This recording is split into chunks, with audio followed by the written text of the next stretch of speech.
కూడా సంఘం తరపు నుంచి హృదయపూర్వకంగా కృతజ్ఞతాస్తుతులు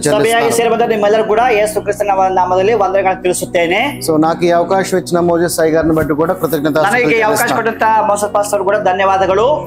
సో మీ అందరికీ కూడా వీలైనంత త్వరగా ఇక్కడ ఒక ఏదైతే కరెంటు గురించి మనం అట్లా ఇన్వర్టర్ని మనం దేవుడు అంత సమకూర్చాలని అందరూ మీ యొక్క వ్యక్తిగత ప్రార్థనలో ప్రార్థన చేయండి. ನೀವೆಲ್ಲರೂ ಕೂಡ ನಿಮ್ಮ ವೈಯಕ್ತಿಕ ಪ್ರಾರ್ಥನೆಯಲ್ಲಿ ನಮ್ಮ ಸಭೆಗೆ ಇನ್ವರ್ಟರ್ ಬೇಕಾಗಿದೆ, ಅದಕ್ಕಾಗಿ ಪ್ರಾರ್ಥನೆ ಮಾಡಿ. సో ఈ రోజు నా వాక్య సారాంశం ఏంటంటే క్రీస్తులో ఉన్న జ్ఞానము. ಇವತ್ತು ದೇವರ ಒಂದು ವಾಕ್ಯ ಸಾರಾಂಶ ಕ್ರಿಸ್ತನಿರುವಂತ ಜ್ಞಾನ. ನಮಗೆ ಜ್ಞಾನ ಇದೆ. సో దేవుడు ఏమంటున్నాడంటే దేవుడు ಹೇಳಂತ ಮಾತೇನು ಗೊತ್ತಾ, ఆయనలో జ్ఞానం ఉన్నదంట. ಆತನಲ್ಲಿ ಜ್ಞಾನ ಇದೆ. సో ఆ జ్ఞానము ఏంటి? ఆ ಜ್ಞಾನ ಅಂದ್ರೆ ಏನು? ఎందుకంటే మనం ఈ లోకంలో జీవించాలి అని అంటే, ನಾವು ಈ ಲೋಕದಲ್ಲಿ ಬದುಕಬೇಕಂದ್ರೆ, ఈ లోకంలో జీవాలంటే దేవుని యొక్క జ్ఞానం మనకు కావాలి. ಈ ಲೋಕದಲ್ಲಿ ಬದುಕಲಿಕ್ಕೆ ದೇವರ ಜ್ಞಾನ ಬೇಕು. జ్ఞానము లేకపోతే, ಜ್ಞಾನ ಇಲ್ಲದೆ ಇದ್ದರೆ ఈ లోకంలో ఈ లోకದಲ್ಲಿ నువ్వు ఎవరు అనేది నీకు అర్థం కాదు. ನೀವು ಯಾರೆಂದು ಗೊತ್ತಾಗೋದಿಲ್ಲ. దేవుడు ఎవరు అనేది నీకు అర్థం కాదు. ದೇವರು ಯಾರೆಂಬುದಾಗಿ ತಿಳ್ಕೊಳ್ಳೋದಿಲ್ಲ. దేవుని యొక్క ప్రేమ అనేది కూడా నీకు అర్థం కాదు. ದೇವರ ಪ್ರೀತಿ ಗೊತ್ತಾಗೋದಿಲ್ಲ. అందుకని క్రీస్తులోనే ఏమంటున్నాడంటే, ಅದಕ್ಕೆ ಕ್ರಿಸ್ತನಲ್ಲಿ జ్ఞానం ఉంది అంటున్నాడు. ಜ್ಞಾನ ಇದೆ. ఆ జ్ఞానము ఎలా ఉందంట? ఆ ಜ್ಞಾನ ಹೇಗಿದೆ? ఆ జ్ఞానము నిన్ను నడిపించే విధంగా ఉంది. ఆ జ్ఞానವು నిన్నను ನಡೆಸುವ ರೀತಿಯಲ್ಲಿದೆ. దేవుని యొక్క పరలోక రాజ్యములో, ದೇವರ ಪರಲೋಕ ರಾಜ್ಯದಲ್ಲಿ జ్ఞానముతో, ಜ್ಞಾನದಿಂದ, ఆయన యొక్క శక్తితో ఉంది అంటున్నాడు. ಶಕ್ತಿಯಲ್ಲಿ ಇರಬೇಕು, మాటలతో లేదు అంట. ಮಾತಿನಿಂದ ಇಲ್ಲ. కానీ దేవుని యొక్క రాజ్యంలో, ಆದ್ರೆ ದೇವರ ರಾಜ್ಯದಲ್ಲಿ, క్రీస్తు జ్ఞానము, ಕ್ರಿಸ್ತನ ಜ್ಞಾನದಲ್ಲಿ దేవుని యొక్క శక్తితో పరలోక రాజ్యము ఉన్నది. ದೇವರ ಶಕ್ತಿಯಿಂದ ಪರಲೋಕ ಕೂಡಿದೆ. అయితే పరలోక రాజ్యము ఎక్కడ ఉన్నది? ಪರಲೋಕ ರಾಜ್ಯ ಎಲ್ಲಿದೆ? ఎక్కడ ఉన్నది పరలోక రాజ్యం? ಎಲ್ಲಿದೆ ಪರಲೋಕ ರಾಜ್ಯ? ఈ రోజు ఆ పరలోక రాజ్యము ఎక్కడ ఉన్నదో, ಆ ಪರಲೋಕ ರಾಜ್ಯ ಎಲ್ಲಿದೆಯೋ, ఆ పరలోక రాజ్యములో ఉన్న దేవుని యొక్క జ్ఞానం ఏంటి? ಪರಲೋಕ ರಾಜ್ಯದಲ್ಲಿರುವಂತ ದೇವರ ಜ್ಞಾನ ಏನು? ದೇವರು యేసు ప్రభువు వారు ఉపమాన రీతిగా, ಯೇಸು ಕ್ರಿಸ್ತನು ಆತನು ಸಾಮ್ಯ ರೂಪವಾಗಿ ఆయన చాలా ఉపమానాలు సీక్రెట్స్ ని రివీల్ చేశాడు. ಅನೇಕ ಸಾಮ್ಯ ರೂಪಗಳಲ್ಲಿ ರಹಸ್ಯಗಳನ್ನ ಪ್ರಕಟಣೆ ಮಾಡಿದ. అది కొంతమందికి అర్థం అవ్వాలని, ಅದು ಕೆಲವರಿಗೆ ಅರ್ಥ ಆಗ್ಬೇಕು, కొంతమందికి అర్థం కాకూడదని ಕೆಲವರಿಗೆ ಅರ್ಥ ಆಗಬಾರದು. ఆయన ఉపమాన రీతిగా ಆತನು ಸಾಮ್ಯ ರೂಪವಾಗಿ దేవుని యొక్క వాక్యాన్ని ప్రకటించారు. ದೇವರ ವಾಕ್ಯವನ್ನು ಹೇಳಿದರು. ఎందుకు అని అంటే, ಯಾಕೆಂದರೆ నిజము దేవుని పిల్లలకే అర్థం అవ్వాలి. నిజము దేవుని మಕ್ಕಳಿಗೆ ಅರ್ಥ ಆಗ್ಬೇಕು. సత్యము దేవుని పిల్లలకే అర్థం అవ్వాలి. ಸತ್ಯ ದೇವರ ಮಕ್ಕಳಿಗೆ ಗೊತ್ತಾಗಬೇಕು. ఎవరైతే దేవుని యొక్క వాక్యాన్ని, ఆయన యొక్క సువార్తని ఆటంకపరిచేవారు ఉన్నారో, ದೇವರ ವಾಕ್ಯವನ್ನ ಸುವಾರ್ತೆನ ಅಡ್ಡಿ ಮಾಡುವವರಿಗೆ వారికి అర్థం కాకుండా ఉండేలాగున ఆయన ಅವರಿಗೆ ಆಗಬಾರದೆಂದು ಹೇಳ್ತಾ ಇದ್ದರು. యేసు ప్రభు అనేకమైన రహస్యాలను చెప్పాడు. యేసు స్వామి అనేక రహస్యాలను ಹೇಳಿದರು. దేని గురించి ఆయన రహస్యాలు చెప్పాడంటే, ಯಾವರ ಬಗ್ಗೆ ರಹಸ್ಯ? దేవుని యొక్క రాజ్యము గురించి, ದೇವರ ರಾಜ್ಯದ ಬಗ್ಗೆ, ఆయన యొక్క జ్ఞానము గురించి, ಆತನ ಜ್ಞಾನದ ಬಗ್ಗೆ, నువ్వు ఎవరు ఎలా జీవించాలి ఈ లోకములో, ಯಾರು ಯಾವ ತರ ಜೀವಿಸಬೇಕು ಈ ಲೋಕದಲ್ಲಿ, ఆయన యొక్క జ్ఞానమును సువార్త ద్వారా అప్పుడు ఉన్న విశ్వాసులకి, అపోస్తులకి ఆయన బోధించుకుంటూ వచ్చారు. అపోస్తలులకి, విశ్వాసిಗಳಿಗೆ తన జ్ఞానದ ಬಗ್ಗೆ ಬೋಧನೆ కానీ ఈ రోజుకి మనము ఆ జ్ఞానాన్ని అర్థం చేసుకోకుండా, ಇವತ್ತು ಆ ಜ್ಞಾನ ನಮಗೆ ಅರ್ಥ ಆಗದೆ ఏదో వాక్యాన్ని చదువుతున్నాం కానీ వాక్యంలో ఉన్న దాని యొక్క అర్థము, పరమార్థాన్ని మనం అర్థం చేసుకోవాలి. వాక్యాలను ఓద్ತೀವಿ, వాక్యದ అర్థವನ್ನು ಗೊತ್ತಾಗ್ತಾ ಇಲ್ಲ. ఇప్పుడు దేవుడు ఏమంటున్నాడంటే, మత్తయి సువార్త 16వ అధ్యాయము 16ನೇ అధ్యాయ 19వ వచనం తీయండి. 19ನೇ వాక్య. మత్తయి సువార్త 16ನೇ అధ్యాయ. పరలోక రాజ్యము యొక్క తాళపు చెవులు నీకిచ్చెదను, నీవు భూలోకమందును దేనిని బంధించుదువో అది పరలోకమందును బంధింపబడును, భూలోకమందు నువ్వు దేనిని విప్పుదువో అది పరలోకమందును విప్పబడునని అతనితో చెప్పాను. ఎవరితో చెప్తున్నాడు ఈ మాట? మాట్లాడుతున్నారు. ఎవరితో చెప్తున్నాడు? యేసు ప్రభు మాట్లాడుతున్నారు. తాళపు చెవులు ఎవరికి ఇచ్చారండి? బీగದ కైಗಳು ಯಾರಿಗೆ ಕೊಟ್ಟರು? ఎవరికి ఇచ్చారు? ಯಾರಿಗೆ ಕೊಟ್ಟರು? అపోస్తలుడైన పేతురు గారికి ఇచ్చారు. పేతురుನ కైಗೆ. పేతురుకి ఇస్తున్నాడు అని అంటే కొಡುವಂತ విషయ సంఘానికి ఇస్తున్నాడు అని అర్థం. సభకి కొಡುವಂತ అర్థ. అంటే సంఘము అంటే మనం కూడా సంఘంలో పాలుభాగస్తులై ఉన్నాం కదా. ఈ సభಯಲ್ಲಿ ఏంటి పరలోకపు రాజ్యపు తాళపు చెవులు పరలోక రాజ్యದ కై బీగದ కైಗಳು ಏನು? అక్కడ ఏమన్నాడు? భూలోకమందు భూలోకದಲ್ಲಿ నువ్వు దేనిని బంధించుదువో ಯಾವುದನ್ನು ಕಟ್ಟುತ್ತೀರೋ అది పరలోక పరలోకమందు ಪರಲೋಕದಲ್ಲಿ అది బంధింపబడును, ಕಟ್ಟಲ್ಪಡುತ್ತದೆ. అలాగే భూలోకమందు దేనిని విప్పుదువో ಭೂಲೋಕದಲ್ಲಿ ಯಾವುದನ್ನು అది ಬಿಚ್ಚುತ್ತೀರೋ పరలోకమందును కూడా ಅದು ಪರಲೋಕದಲ್ಲಿ ಕೂಡ విప్పబడును అంటున్నాడు. ಬಿಚ್ಚಲ್ಪಡುತ್ತದೆ. ఎలాగా ಹೇಗೆ మన పరలోక రాజ్యంలో ఎలాగా మనము దాన్ని విప్పబడతాము? ಪರಲೋಕ ರಾಜ್ಯ ಯಾವ ತರ ಬಿಚ್ಚುತ್ತೇವೆ? ఇక్కడ బంధింపబడిందని పరలోక రాజ్యంలో ఎలాగ బంధిస్తాము? ಇಲ್ಲಿ ಬಂಧಿಸುವುದು ఎలా సాధ్యము?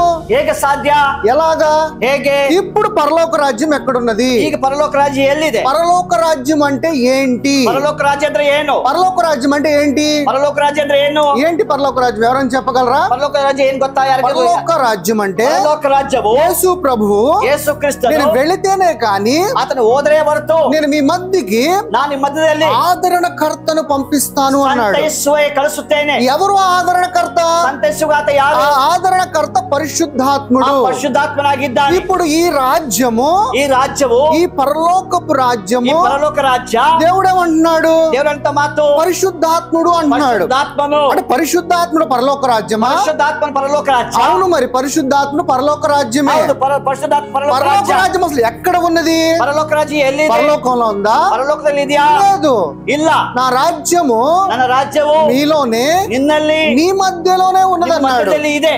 ఇప్పుడు ಈಗ రోమిలు రాసిన పత్రిక ರೋಮ ಬರೆದ ಪುಸ್ತಕ 14వ అధ్యాయము 17 తీయండి. 14ನೇ ಅಧ್ಯಾಯ 17ನೇ ವಾಕ್ಯ. దేవుని రాజ్యము భోజనమును పానమును కాదు గాని నీతియు సమాధానము పరిశుద్ధాత్మ యందలి. ఎట్లా ఉందంట పరలోక రాజ్యము? ಪರಲೋಕ ರಾಜ್ಯ ಹೇಗಿದೆ? తాగేది కాదు, ಅದು ತಿನ್ನುವುದಲ್ಲ, తినేది కాదు, ಕುಡಿಯುವುದಲ್ಲ. కానీ పరలోక రాజ్యము ಆದರೆ ದೇವರಾಜ್ಯವು ఆయన యొక్క నీతి, ಅದು ನೀತಿಯು, ఆయన యొక్క ప్రేమ, సమాధానము, ఆయన యొక్క ఆనందమై ఉందంట. పవిత్రాత్మದಿಂದ ఆనందವಾಗಿ ఇది ಆಗಿದೆ. ఎందులో ఉంది? ಯಾವುದರಲ್ಲಿ ಇದೆ? పరిశుద్ధాత్మల యందలి అంటున్నాడు. ಪರಿಶುದ್ಧಾತ್ಮದಲ್ಲಿ ಇದೆ. అంటే పరిశుద్ధాత్ముడిలో ఉందంట. ಪರಿಶುದ್ಧಾತ್ಮದಲ್ಲಿ ಇದೆ. అంటే ఈ పరలోక రాజ్యం ఎలా ఉందంట? ಪರಲೋಕ ರಾಜ್ಯ ಹೇಗಿದೆ? నీతి ఉందంట, ನೀತಿಯಾಗಿದೆ, సమాధానమై ఉన్నదంట, ಸಮಾಧಾನವಾಗಿದೆ, జాయ్ ఆనందమై ఉన్నదంట. ಸಂತೋಷವಾಗಿದೆ. ఈ మూడు దేంట్లో ఉన్నాయంట? ಈ ಮೂರು ಯಾರಲ್ಲಿದೆ? పరిశుద్ధాత్ముడిలో ఉన్నాయంట. ಪರಿಶುದ್ಧಾತ್ಮದಲ್ಲಿ ಇದೆ. యేసు ప్రభు పైకి వెళుతూ ಯೇಸು ಸ್ವಾಮಿ ಮೇಲೆ నేను ఆదరణకర్తను పంపిస్తా అన్నాడు. ಸಂತೈಸುವ అంటే ఆయన ఒక పరలోక రాజ్యాన్ని పరలోక రాజ్యము మన మధ్యలోకి తీసుకుని వస్తున్నాడు. ಮೊದಲು ತೆಗೆದುಕೊಂಡು ఆ పరిశుద్ధాత్ముడే మన పరలోక రాజ్యము. ನಮ್ಮಲ್ಲಿ ಪರಲೋಕ ఇది అదే చెప్తున్నాడు. దేవుని రాజ్యము భోజనము పానము వంటిది కాదు. ದೇವರ ರಾಜ್ಯವು ಕುಡಿಯುವುದು ತಿನ್ನುವುದಲ್ಲ. దేవుని రాజ్యము ఆనందము, ದೇವರ ರಾಜ್ಯವು ನೀತಿಯು, దేవుని రాజ్యము నీతియు, సమాధానము. సమాధానము ఎవరిలో ఉన్నాయంట? ಯಾರಲ್ಲಿ ಇದೆ ಸಮಾಧಾನ? పరిశుద్ధాత్మునిలో ఉన్నాయంట. ಪರಿಶುದ್ಧಾತ್ಮನಲ್ಲಿ ಇದೆ. అది ఈ దేవుని రాజ్యం మనలోకి రావాలంటే మనం ఏం చేయాలి? ದೇವರ ರಾಜ್ಯವು ನಮ್ಮಲ್ಲಿ అది ಬರಬೇಕು. వాక్యము చూద్దాం. 1 కొరింథీయులు 6:19. ಮೊದಲನೇ ಕೊರಿಂಥ 6:19. ಮೊದಲನೇ ಕೊರಿಂಥ 6:19 ಕನ್ನಡದಲ್ಲಿ ತೆಗೀರಿ. నీ దేహము దేవుని వలన మీకు అనుగ్రహింపబడి మీలోనున్న పరిశుద్ధాత్మకు ఆలయమై ఉన్నారని మీరు ఎరుగరా? ఇక్కడితో చాలు. ఏంటంట ఎలా ఉందంటే ఇప్పుడు ఇక్కడ ಹೇಗಿದೆ? మనకు పరిశుద్ధాత్ముడు ఏమై ఉన్నాడంట? నಮಗೆ ఏనాగిದ್ದಾನೆ? దేవుని వలన అనుగ్రహింపబడిన మీలో ఉన్న పరిశుద్ధాత్ముడికి, దేవునిಂದ ನಿಮ್ಮೊಳಗೆ ನೆಲೆಯಾಗಿರುವ ಪವಿತ್ರಾತ್ಮನಿಗೆ దేవుని ఆలయమై ఉన్నారు కదా. ದೇಹವು ಗರ್ಭಗುಡಿಯಾಗಿದೆಯಲ್ಲ. పరలోక రాజ్యం ఎక్కడుందంటున్నాడు? ಪರಲೋಕ ರಾಜ್ಯ ಎಲ್ಲಿದೆ? నీలోనే ఉందంటున్నాడు. ಎಲ್ಲಿದೆ? అంటే నీవు పరలోక రాజ్యానికి, ನೀವು పరలోక రాజ్ಯಕ್ಕೆ ఆలయముగా ఉన్నామని వాక్యం చెప్తుంది. ఇది ఎలా పొందుకోవాలి? ಹೇಗೆ ಹೊಂದಿಕೋಬೇಕು? పరలోక రాజ్యం అందరిలో కూడా ఉంది, వ్యాపించింది అన్నాడు. ఇది ఎలా పొందుకోవాలి? మరి పరలోక రాజ్య ಎಲ್ಲರೂ ಇದೆ, ಎಲ್ಲರೂ ఇది ఎలా పొందుకోవాలంటే అపోస్తల కార్యము 2:38. ಅಪೊಸ್ತಲ ಕಾರ್ಯಗಳು 2:38. ಅಪೊಸ್ತಲ ಕಾರ್ಯಗಳು 2:38 ಕನ್ನಡದಲ್ಲಿ ತೆಗೀರಿ. పేతురు మీరు మారు మనస్సు పొంది పాప క్షమాపణ నిమిత్తము ప్రతివాడు యేసుక్రీస్తు నామమున బాప్తిసమును పొందుడి. అప్పుడు మీరు పరిశుద్ధాత్మను అను వరమును పొందుదురు. ఎలా పొందుకోవాలంట మనము? ಹೇಗೆ ಪಡ್ಕೊಳ್ತೇವೆ ನಾವು? మీరు పేతురు ఇక్కడ ఏమంటాడు, మీరు మారు మనసు పొందాలంట. పేతురు ಹೇಳ್ತಿದ್ರೆ ನೀವು మనలోకి పరిశుద్ధాత్మ అనే ఒక పరలోక రాజ్యం రావడానికి, ನಿಮ್ಮಲ್ಲಿ ಪರಿಶುದ್ಧಾತ್ಮ ಪರಲೋಕ ರಾಜ್ಯ ಬರಲಿಕ್ಕೆ ప్రతివాడు యేసు క్రీస్తు నామమునందు ಪ್ರತಿಯೊಬ್ಬನು ಯೇಸು ಕ್ರಿಸ್ತನ ಹೆಸರಿನ ಮೇಲೆ ఏమవ్వాలంట, ಏನಾಗ್ಬೇಕು? బాప్తిసము. ದೀಕ್ಷಾನ ಮಾಡಿಸ್ಕೋಬೇಕು. బాప్తిసం అంటే ఏంటి? ದೀಕ್ಷಾನ ಅಂದ್ರೆ ಏನು? ఎలా ఉంటది బాప్తిసము? ಹೇಗಿರುತ್ತದೆ? బాప్తిసాల్లో 2 రకాలు ఉన్నాయి అంటున్నాడు. ದೀಕ್ಷಾನ 2 ವಿಧ ಇದೆ. ఒకటి నీటి బాప్తిసము, ನೀರಿನ ದೀಕ್ಷಾನ. రెండవది ಎರಡನೇದು పరిశుద్ధాత్ముడి యొక్క బాప్తిసము. ಪರಿಶುದ್ಧಾತ್ಮನ ಒಂದು ಬಾಪ್ತಿಸಮು.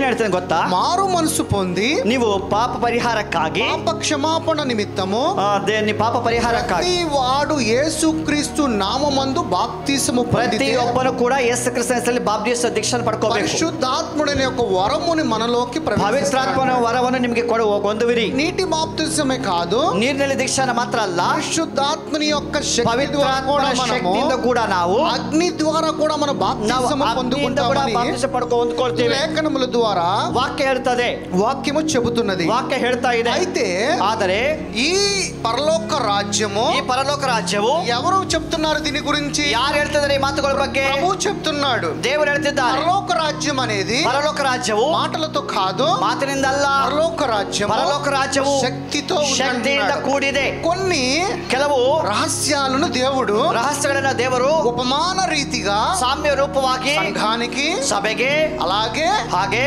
అప్పుడున్న అపోస్తులకి ಅಪೊಸ್ತಲರಿಗೆ బోధన బోధిస్తున్నాడు. ಬೋಧನೆ ಮಾಡುತ್ತಾ. అయితే ಆದರೆ కిందన మనం చదివిన మత్తయి సువార్త ಈಗ ನೋಡಿದಂತ ಮತ್ತಾಯ ಸುವಾರ್ತೆ 16వ అధ్యాయంలో 16ನೇ ಅಧ್ಯಾಯ, పరలోకము రాజ్యము యొక్క తాళపు చెవులు నీకు ఇచ్చేది, ಪರಲೋಕ ರಾಜ್ಯದ ಬೀಗದ ಕೈಗಳನ್ನು ಕೊಟ್ಟಿದ್ದೇನೆ. పరలోకపు రాజ్యము యొక్క తాళపు చెవులు సంఘానికి అందరికీ ఇచ్చాడు కదా. ಪರಲೋಕ ರಾಜ್ಯದ ಬೀಗದ ಕೈಗಳನ್ನು ಸಭೆಗೆಲ್ಲ ఇప్పుడు ఈ పరలోక రాజ్యపు తాళపు చెవులు మనలో ఉన్నాయి ಈ కాబట్టి ಪರಲೋಕ ಬೀಗಗಳು ನಮ್ಮ ಕೈಲಿ ಇದೆ. అయితే ఇక్కడ ఏమంటున్నాడు, ಇಲ್ಲಿ ಹೇಳ್ತಿದ್ದಾನೆ, నీవు భూలోకమందు దేనిని బంధించిదవో ನೀವು ಭೂಲೋಕದಲ್ಲಿ ಏನು ಕಟ್ಟುತ್ತೀರೋ అది పరలోకమందును ಅದು బంధింపబడదు. ಪರಲೋಕದ ಕಟ್ಟಲ್ಪಡುತ್ತದೆ. అర్థమవుతుందా? ಅರ್ಥ ಆಗ್ತಿದೆಯಾ? నీవు భూలోకమందు దేనిని బంధించిదివో, ನೀವು ಭೂಲೋಕದ ಏನು ಕಟ್ಟುತ್ತೀರೋ అది నీవు పరలోకమందు కూడా ಪರಲೋಕದಲ್ಲಿ ಕೂಡ బంధించును. ಅದು ಕಟ್ಟಲ್ಪಡುತ್ತದೆ. ఎలాగా? ಹೇಗೆ? ఇప్పుడు పరలోక రాజ్యం ఎక్కడ ఉన్నది? ಈಗ ಪರಲೋಕ ರಾಜ್ಯ ಎಲ್ಲಿದೆ? ఎక్కడ ఉన్నది? ಎಲ್ಲಿದೆ? ನಮ್ಮಲ್ಲಿ, మనలోన ఉన్నది. ನಮ್ಮಲ್ಲಿದೆ. ఎలా ఉన్నాడు ಪರಲೋಕ ರಾಜ್ಯ?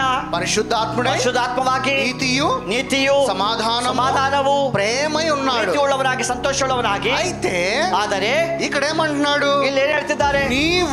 ನೀವು పరలోక రాజ్యం ఎలా ఉందంటున్నాడు? ಪರಲೋಕ ರಾಜ್ಯ ಹೇಗಿದೆ? మాటలతో కాదు, ಮಾತಿನಿಂದ ಅಲ್ಲ.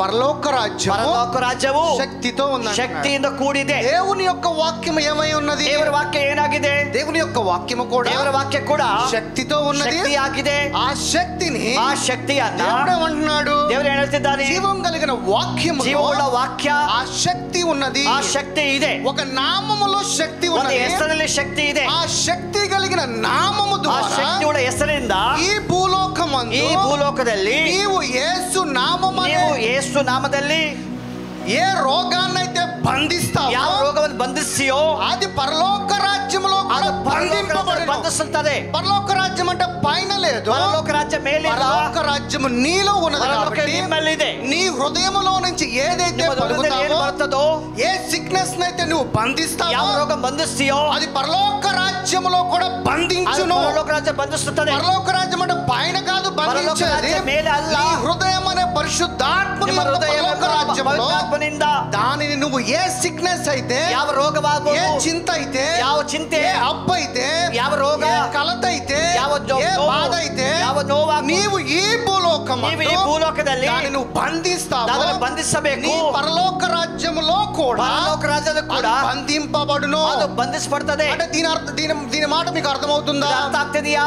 ఎలా అర్థమవుతుంది? ಹೇಗೆ ಅರ್ಥ ಆಗ್ತಿದೆ? దేవుని వాక్యములో ఏమున్నది? ದೇವರ ವಾಕ್ಯದಲ್ಲಿ ಏನಿದೆ? జీవమున్నది, జీవమున్నది, ಜೀವ ಇದೆ, శక్తి ఉన్నది. ಶಕ್ತಿ ಇದೆ. శక్తి కలిగిన మాటలు ఎలా పలకమంటున్నాడు? ಮಾತುಗಳು ಹೇಗೆ ಹೇಳಬೇಕು? పలకటం వల్ల, ನುಡಿಯೋದ್ರಿಂದ, జీవం కలిగిన మాటలు నీ నాలుక వశ వశంలో ఉన్నాయి అన్నాడు. వాక్యದಲ್ಲಿ నీ నాలుక వశంలో నుంచి నువ్వు దేన్నైతే ఈ భూలోకమందు నాలుಗೆಯಿಂದ ಭೂಲೋಕವನ್ನು బంధిస్తావో పరలోక రాజ్యంలో కూడా దానిని నువ్వు బంధింపబడవచ్చును.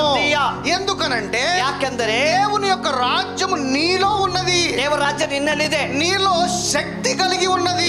శక్తి ಇದೆ. ఆ శక్తి ఎలాగ నువ్వు డెలివర్ చేయాలంటే ఆ శక్తిಯನ್ನು ಹೇಗೆ ಬಿಡುಗಡೆ ಮಾಡು ಗೊತ್ತಾ? నోటి ద్వారా జీవం కలిగిన మాటలను, ಬಾಯಿನ ಜೀವನ ವಾಕ್ಯಗಳು శక్తి ఉన్నది కాబట్టి శక్తి ಇದೆ. ప్రతి చీకటి మీద, ಎಲ್ಲ కత్తల ಮೇಲೆ, ప్రతి రోగము మీద, ప్రతి రోగದ ಮೇಲೆ, ప్రతి అప్పు మీద, ప్రతి సాಲದ ಮೇಲೆ బంధించగలిగిన శక్తి నీలోనే ఉన్నది. శక్తి నిన్నಲ್ಲಿದೆ. అర్థమవుతుందా? అర్థ ಆಗ್ತಿದೆಯా? ఈ కీస్ తీసుకెళ్ళి ఈ కీಗಳ ಯಾರು ಕೊಟ್ಟಿದ್ದಾರೆ? పేతురు గారికి ఇచ్చాడు. పేతురుకి కొట్టిದ್ದಾರೆ. పేతురు గారు సంఘానికి ఇస్తున్నాడు, సభకి కొಡ್ತಾ ಇದ್ದಾರೆ. అలాగే దాని తర్వాత ఏముంది? ನಂತರ ಏನಿದೆ? భూలోకమందు దేనిని విప్పుదువో భూలోకದಲ್ಲಿ ಏನನ್ನು ಬಿಚ್ಚುತ್ತೀರೋ పరలోకమందును విప్పబడును. ಅದು ಪರಲೋಕದಲ್ಲಿ ಬಿಚ್ಚಲ್ಪಡುತ್ತದೆ. ఎలా విప్పుతామండి? ಹೇಗೆ ಬಿಚ್ಚುತ್ತೇವೆ? విప్పుట అంటే ಬಿಚ್ಚುವುದೆಂದರೆ డెలివరెన్స్, ಅದು ಬಿಡುಗಡೆ, విడుదల. ಅದು ಬಿಡುಗಡೆ. విడుదల నువ్వు ఏదైతే భూలోకమందు ఇది యేసు నామములో విడుదల ಭೂಲೋಕದ ಬಿಡುಗಡೆಗೆ ಹೇಳಿದರೆ పరలోక రాజ్యంలో, ఈ పరలోక రాజ్యದಲ್ಲಿ, పరలోక రాజ్యంలో ఎవరు ఉంటారు? పరలోక రాజ్య యారిದ್ದಾರೆ? పరలోక రాజ్యంలో పరిశుద్ధాత్ముడు ఉంటాడు. పరలోక రాజ్యದಲ್ಲಿ పవిత్రాత్ముడు ఇದ್ದಾನೆ. ఏం చేస్తాడంటే ఈ ఏదైతే విడుదల చేస్తావు భూమి నేను ಬಿಡುಗಡೆ ಮಾಡ್ತೀಯೋ పరలోక రాజ్యమందు ఆయన దాన్ని ఏం చేస్తాడు? పరలోక రాజ్యದಲ್ಲಿ అదేం ಮಾಡ್ತಾರೆ? ఏం చేస్తాడు?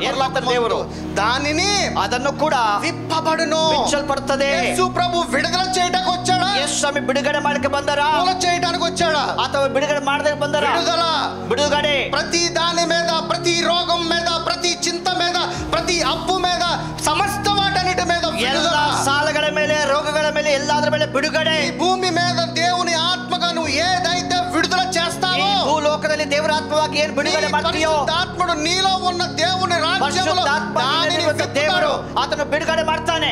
దేవుని యొక్క ఆత్మ, ದೇವರ ಆತ್ಮ నీలో, నిన్ನಲ್ಲಿ దేవుని రాజ్యమై, ದೇವರ ರಾಜ್ಯವಾಗಿ, పరిశుద్ధాత్ముడుగా, పరిశుద్ధాత్మವಾಗಿ, నీలో సత్య సంపూర్ణుడుగా, నిన్ನಲ್ಲಿ సత్య సంపూర్ణನಾಗಿ నివసిస్తున్నాడు. అతను వాస ಮಾಡ್ತಿದ್ದಾನೆ. నివసించే నీలో పరిశుద్ధాత్మునికి ఏం కావాలి? నిన్నಲ್ಲಿರುವಂತ పరిశుద్ధాత్మకి ఏం ಬೇಕು? దేవుని యొక్క జీవం కలిగిన మాటలు, ఆ వాక్యಗಳು నీ హృదయంలో, ನಿಮ್ಮ ಹೃದಯದಲ್ಲಿ భద్రపరచుకోవాలి. భద్రವಾಗಿಟ್ಟುకోಬೇಕು. భద్రపరుచుకున్న రోజున ఇటుವಾಗ నీలో, నిన్ನಲ್ಲಿ జీవం కలిగిన శక్తి, జీవముള്ള శక్తి, నీ నోటి ద్వారా దేవుడు పరిశుద్ధాత్ముడు, నిన్న బాಯಿಂದ దేవుడు పరిశుద్ధాత్మను ఆయన విడుదల చేస్తా అంటున్నాడు. అతను బిడుగಡೆ ಮಾಡ್ತಾನೆ. అలాగే దేన్ని బంధించాలో దాన్ని బంధిస్తాను. ಏನು ನೀವು ಕಟ್ಟುತ್ತಿರೋ ಕಟ್ಟುತ್ತಾನೆ. సంఘానికి ఇచ్చిన యొక్క నిజమైన రహస్యము కలిగిన తాళపు చెవులు, దేవుడు ಕೊಟ್ಟಂತ ಒಂದು ರಹಸ್ಯವಂತ ವಿಷಯವಾಗಿದೆ. సో మనము ನಾವು పరలోక రాజ్యం అంటే పైనకి చూస్తా ఉంటాం. పరలోక రాజ్యం ಮೇಲೆ ನೋಡ್ತೇವೆ. పరలోక రాజ్యము పైన లేదు, పరలోక రాజ్యం ಮೇಲೆ ಇಲ್ಲ. పరలోక రాజ్యము నీలోనే ఉన్నదని దేవుని వాక్యం చెప్తున్నది. నీలో ఉన్న దేవుడితో నువ్వు పరిశుద్ధాత్మనితో సహవాసము చేయన్నాడు. ದೇವರ ಸಂಗಡ ಪರಿಶುದ್ಧಾತ್ಮ ಸಂಗಡ ಸಹವಾಸ ಮಾಡು. కింద వాటిని చూడమాకు, ಕೆಳಗಡೆ విషయాలు ನೋಡಬೇಡ. పైనున్న వాటిని వెతుకుడి అన్నాడు కదా. విషయాలను ಹುಡುಕಿರಿ. పైనున్న వాటిని వెతకాలి అని అంటే విషయాలు ಹುಡುಕಬೇಕೆಂದರೆ నీలో ఉన్న పరలోక రాజ్యములో ఉన్న పరిశుద్ధాత్మ యొక్క సహవాసం రాజ్యದ పరిశుద్ధాత్మ సహవాಸ ఇರಬೇಕು. అలాగ నువ్వు ఎదుగుతూ ఉండాలి. ఆ ತರ ಹುಡುಕಬೇಕು. ఇది దీని యొక్క వాక్య సారాంశం. ದೇವರ ವಾಕ್ಯ ಸಾರಾಂಶ. మత్తయి సువార్త 13:11. మత్తయి సువార్త 13:11 వాక్య. రాజ్య మర్మములు ಅದಕ್ಕತನು ಅವರಿಗೆ ಪರಲೋಕ ರಾಜ್ಯದ ಗುಟ್ಟುಗಳನ್ನು ఎరుగుటకు మీకు అనుగ్రహింపబడి ఉన్నది. ತಿಳಿಯುವ ವರವು ನಿಮಗೆ ಕೊಟ್ಟಿದೆ, ಅವರಿಗೆ వారికి అనుగ్రహింపబడలేదు. ಅವರಿಗೆ ಕೊಟ್ಟಿಲ್ಲ. ఎవరికి అనుగ్రహింపబడలేదు? ಕೊಟ್ಟಿಲ್ಲ. పరలోక రాజ్య మర్మములను, పరలోక రాజ్ಯದ రహస్యಗಳನ್ನ ఎరగడానికి మనకి అధికారం ఇచ్చాడంట. ನಮಗೆ ತಿಳಿಯಲಿಕ್ಕೆ ಅಧಿಕಾರ ಕೊಟ್ಟಿದ್ದಾರೆ. ఎవరైతే ಯಾರಾದರೂ నిజమైన సొంత రక్షకుడుగా నిజವಾದಂತ ಸ್ವಂತ రక్షకుడిಯಾಗಿ యేసు ప్రభువుని అంగీకరిస్తారో, యేసు స్వామిని అంగీకార ಮಾಡಿ మర్మములు తెలుసుకోగలిగిన జ్ఞానము, ತಿಳಿಯುವಂತ ಜ್ಞಾನ, ఆ తాళపు చెవులను, ఆ బిగದ కైಗಳನ್ನ యేసు ప్రభువుని అంగీకరించిన వారికి యేసు స్వామిಯನ್ನು ಸ್ವೀಕಾರ ಮಾಡಿದವರಿಗೆ ఇస్తాను అంటున్నాడు. కొడుతేనే. ఎవరైతే యేసు ప్రభువుని అంగీకరించారో, ಯಾರು ಯೇಸುವನ್ನು ಸ್ವೀಕಾರ ಮಾಡೋದಿಲ್ಲ, నేను ఇవ్వను అంటున్నాడు. ಅವರಿಗೆ ಕೊಡೋದಿಲ್ಲ. అందుకని నీ హృదయములో ನಿಮ್ಮ హృదಯದಲ್ಲಿ యేసు క్రీస్తుని నీ సొంత రక్షకుడుగా ಯೇಸು ಕ್ರಿಸ್ತನನ್ನು ರಕ್ಷಕನಾಗಿ విశ్వసించిన ఎడల ನಂಬಿಕೆ ಇಲ್ಲದೆ ಇದ್ದರೆ అది నిజమైన రక్షణ అని వాక్యం ನಿಜವಾದ ರಕ್ಷಣೆ ಅಲ್ಲ. ఆ రోజు నువ్వు రక్షింపబడుదు అన్నాడు. రక్షణ ಹೊಂದಿಕೊಳ್ಳುತ್ತೀಯ అంటే నీ పరలోక రాజ్యంలో ఈ పరలోక రాజ్ಯದಲ್ಲಿ యేసు ప్రభువుని ప్రతిష్ఠించి ಯೇಸು ಸ್ವಾಮಿನ ಪ್ರತಿಷ್ಠೆ ಮಾಡಿ రక్షకుడుగా రక్షಕನಾಗಿ పోషించేవాడుగా ಪೋಷಿಸುವನಾಗಿ దేన్నైతే నీ నోటి ద్వారా బంధిస్తావో ఈ ಏನು ಕಟ್ಟುತ್ತೀಯೋ ఆయన దానిని పరలోక రాజ్యంలో పరలోక ರಾಜ್ಯದಲ್ಲಿ ಕೂಡ పరిశుద్ధాత్మని ద్వారా దానిని బంధిస్తాను కట్టుತ್ತಾನೆ. సో ఇంత శక్తి కలిగిన వారమై ఉన్నాం మనము. శక్తి ಉಳ್ಳವರಾಗಿದ್ದೇವೆ. సంఘానికి ఏదో మర్మాన్ని చెప్తున్నాడు యేసు. రహస్యಗಳನ್ನ గుట్టుಗಳನ್ನು దేవుడు ಹೇಳ್ತಿದ್ದಾನೆ. ఆ రహస్యాన్ని మనం అర్థం చేసుకుని క్రీస్తులో ఉన్న జ్ఞానముని ఆ గుట్టుಗಳನ್ನು అర్థం ಮಾಡಿಕೊಂಡು ಕ್ರಿಸ್ತನಿರುತ್ತ ಜ್ಞಾನವನ್ನ మనము పొందుకోవాలి. జ్ఞానವನ್ನು ಪಡ್ಕೋಬೇಕು. జ్ఞానము కలిగి ಜ್ಞಾನ ಉಳ್ಳವರಾಗಿ శక్తి కలిగి శక్తి ಉಳ್ಳವರಾಗಿ సంఘములో సభಯಲ್ಲಿ సమాజములో సమాజದಲ್ಲಿ దేవుని యొక్క వెలుగుగా ಬೆಳಕಾಗಿ దేవుని యొక్క అధికారము ದೇವರ ಅಧಿಕಾರವುಳ್ಳ ఈ లోకములో నువ్వు జీవించాలి. ఈ లోకದಲ್ಲಿ ಜೀವಿಸಬೇಕು. వాక్యము గనుక అర్థం కాకపోతే వాక్య అర్థ ಆಗಿಲ್ಲ ಅಂದ್ರೆ నువ్వు ఎప్పటికీ ನೀನು ಯಾವಾಗಲೂ ಕೂಡ శక్తిగా నువ్వు జీవించలేవు. ಶಕ್ತಿ ಉಳ್ಳವರಾಗಿರೋದಿಲ್ಲ.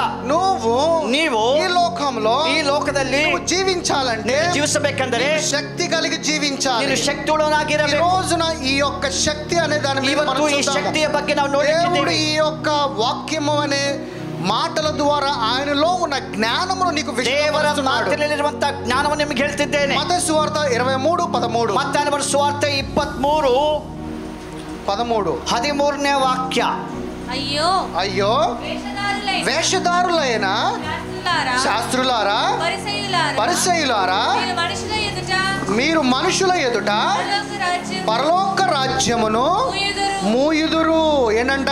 అయ్యో వేషధారులైన ಕಪಟಿಗಳಾದ ಶಾಸ್ತ್ರಿಗಳೇ. ఇక్కడ ఏమంటున్నాడు? ಇಲ್ಲಿ ಏನ್ ಹೇಳ್ತಿದ್ದಾನೆ? పరిసయ్యులు ಪರಿಸಾಯರೇ శాస్త్రులు ಶಾಸ್ತ್ರಿಗಳೇ వేషధారులైన ಕಪಟಿಗಳಾದ ನೀವು మనుషుల ఎదుట ಮನುಷ್ಯರ ಎದುರಿಗೆ పరలోక రాజ్యమును ಪರಲೋಕವನ್ನು మూయుదురు. ಮುಚ್ಚುತ್ತೀರಿ.